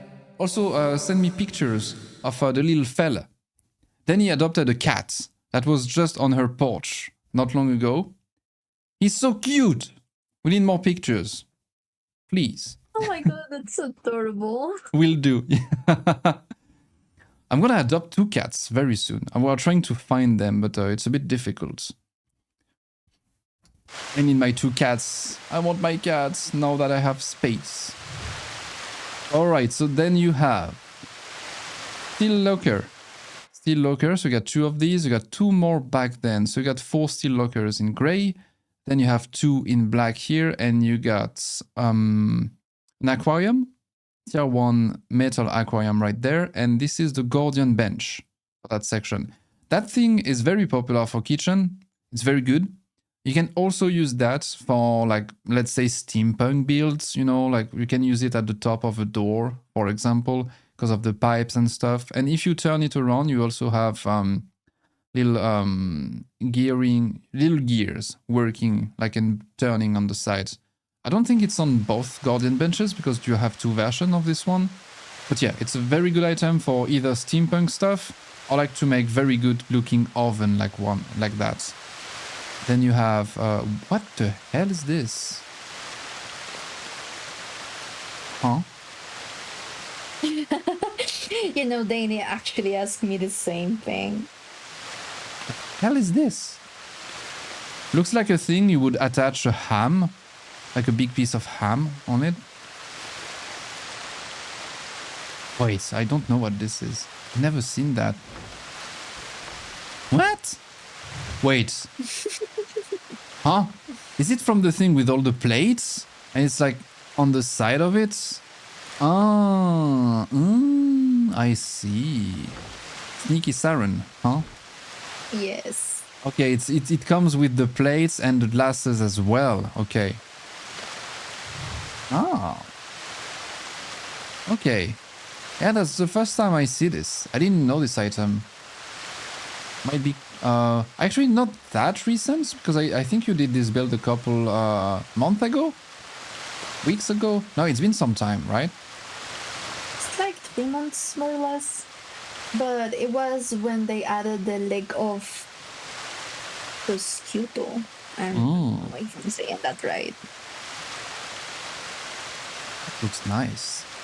It's the tabletop item, food item.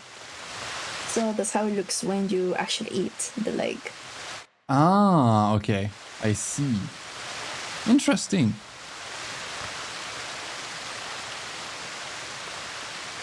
More foliage. So many stone partitions in there. Lots of legs everywhere. Leg of ham thing is correct. See them in here. For some reason. What? Oh, okay. Yeah, okay. I see why. Yeah, of course. Oh. Oh. Oh, okay. Well, there you go. The wall behind the bed is very cool as well. I love that huge couch, the Tuliyalal couch. I think you can do many cool things with it. You can make layers like that. You can actually just use it as a bed or like just use it as a couch. But I don't know, there is something with the recent Tuliyalal items like that. I just love their texture and colors. Even if you cannot dye all parts of these, because they use very tame colors, I think it's fine. Like when you have an item you cannot dye and it's a very bright color, it's pretty problematic, because then it's very hard to make it match with everything around. But when it's very, very soft green, soft blue, just a tiny bit of color, but it's very tame, it's very neutral, it makes it easier to match with a bunch of things around, which is great. And again, the wooden texture is very good. Kind of looks like a ladder. Also, what did you use on the bed? What is this? What the hell is this?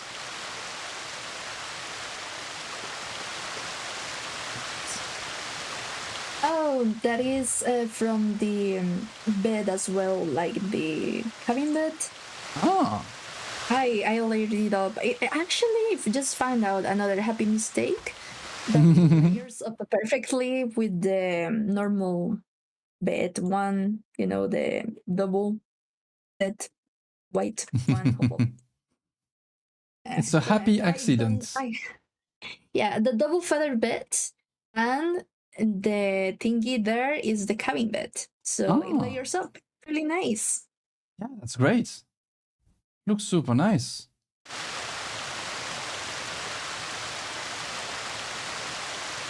I love these gradients so much. Also, you used something to make little stars and stuff. I'm gonna try to guess what it is. That is something that I think I saw from this Japanese designer TWS. TWS. I don't know how you say it. TWS, yeah, I know them. Yes. I think it was them. I'm maybe misremembering, but I remember that I saw a Japanese player post something like this, a sunset with this very specific lights. And I was like, how did you make those stars? They are so pretty. And actually, Iso helped me out with this one. He went into the build and actually clipped through and found out that those are Hanish lamps. Ah. So the blue ones, wait, because the red ones I see it's Yeah. it's the pipe shelf thingy.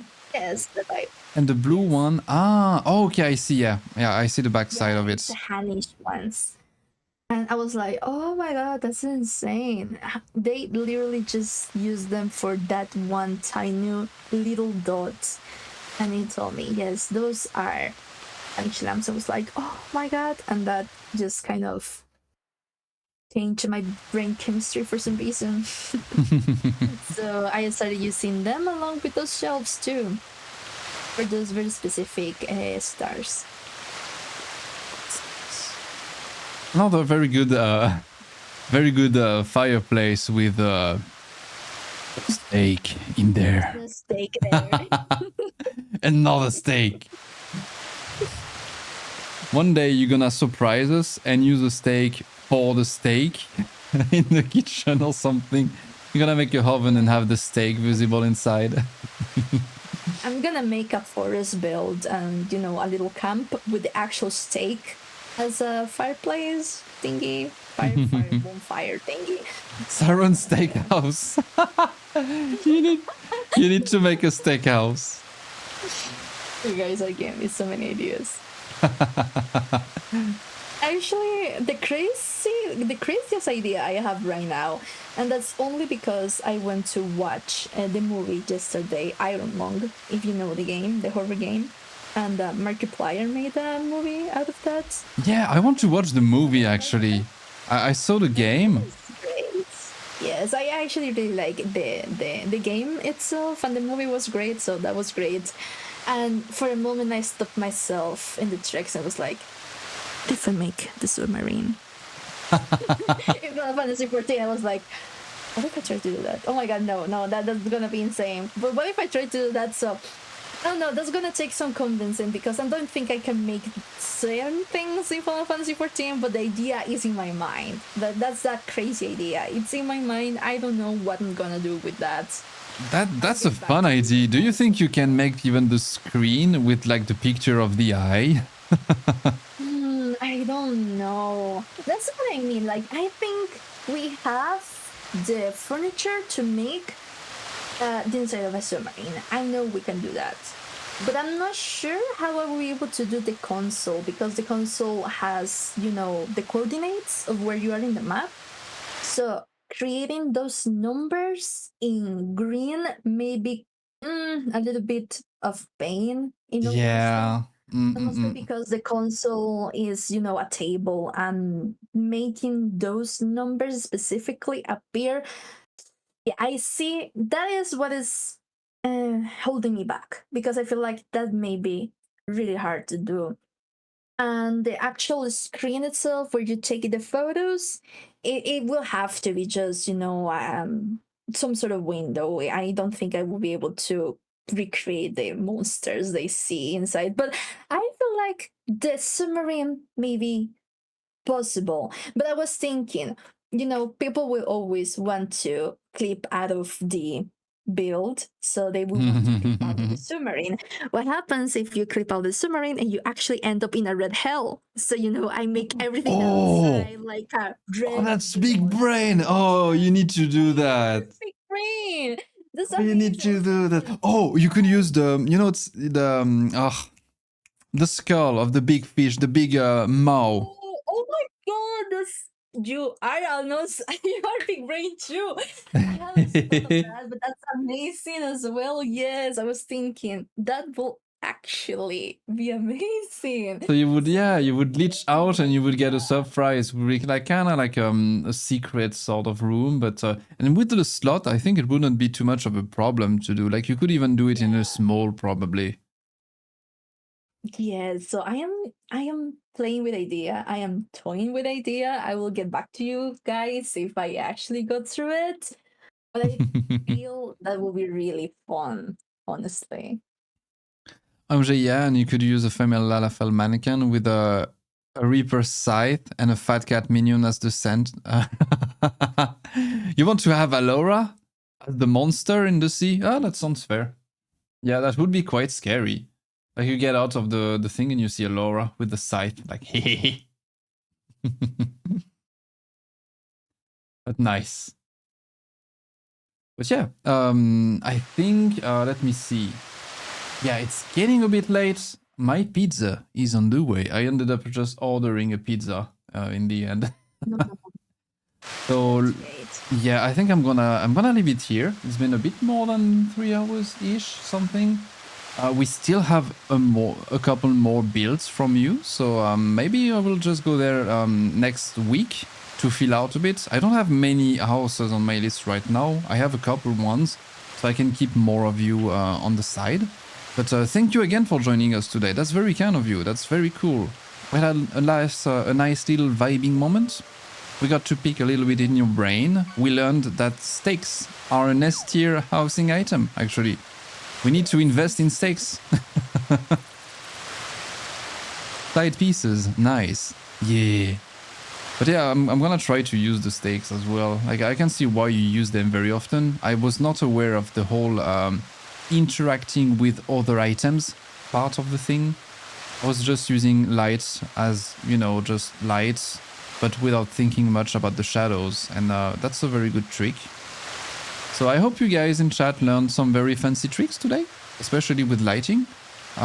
Remember, try your lighting items. Like, grab a bunch of lighting items, maybe a plant, and play around with the different lamps to see how they interact with other items.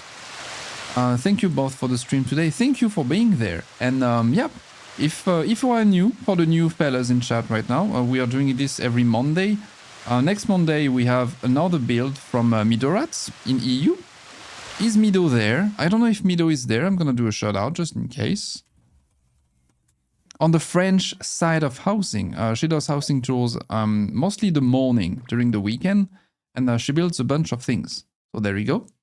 And housing talk, I'm gonna do a shout out for you as well, buddy.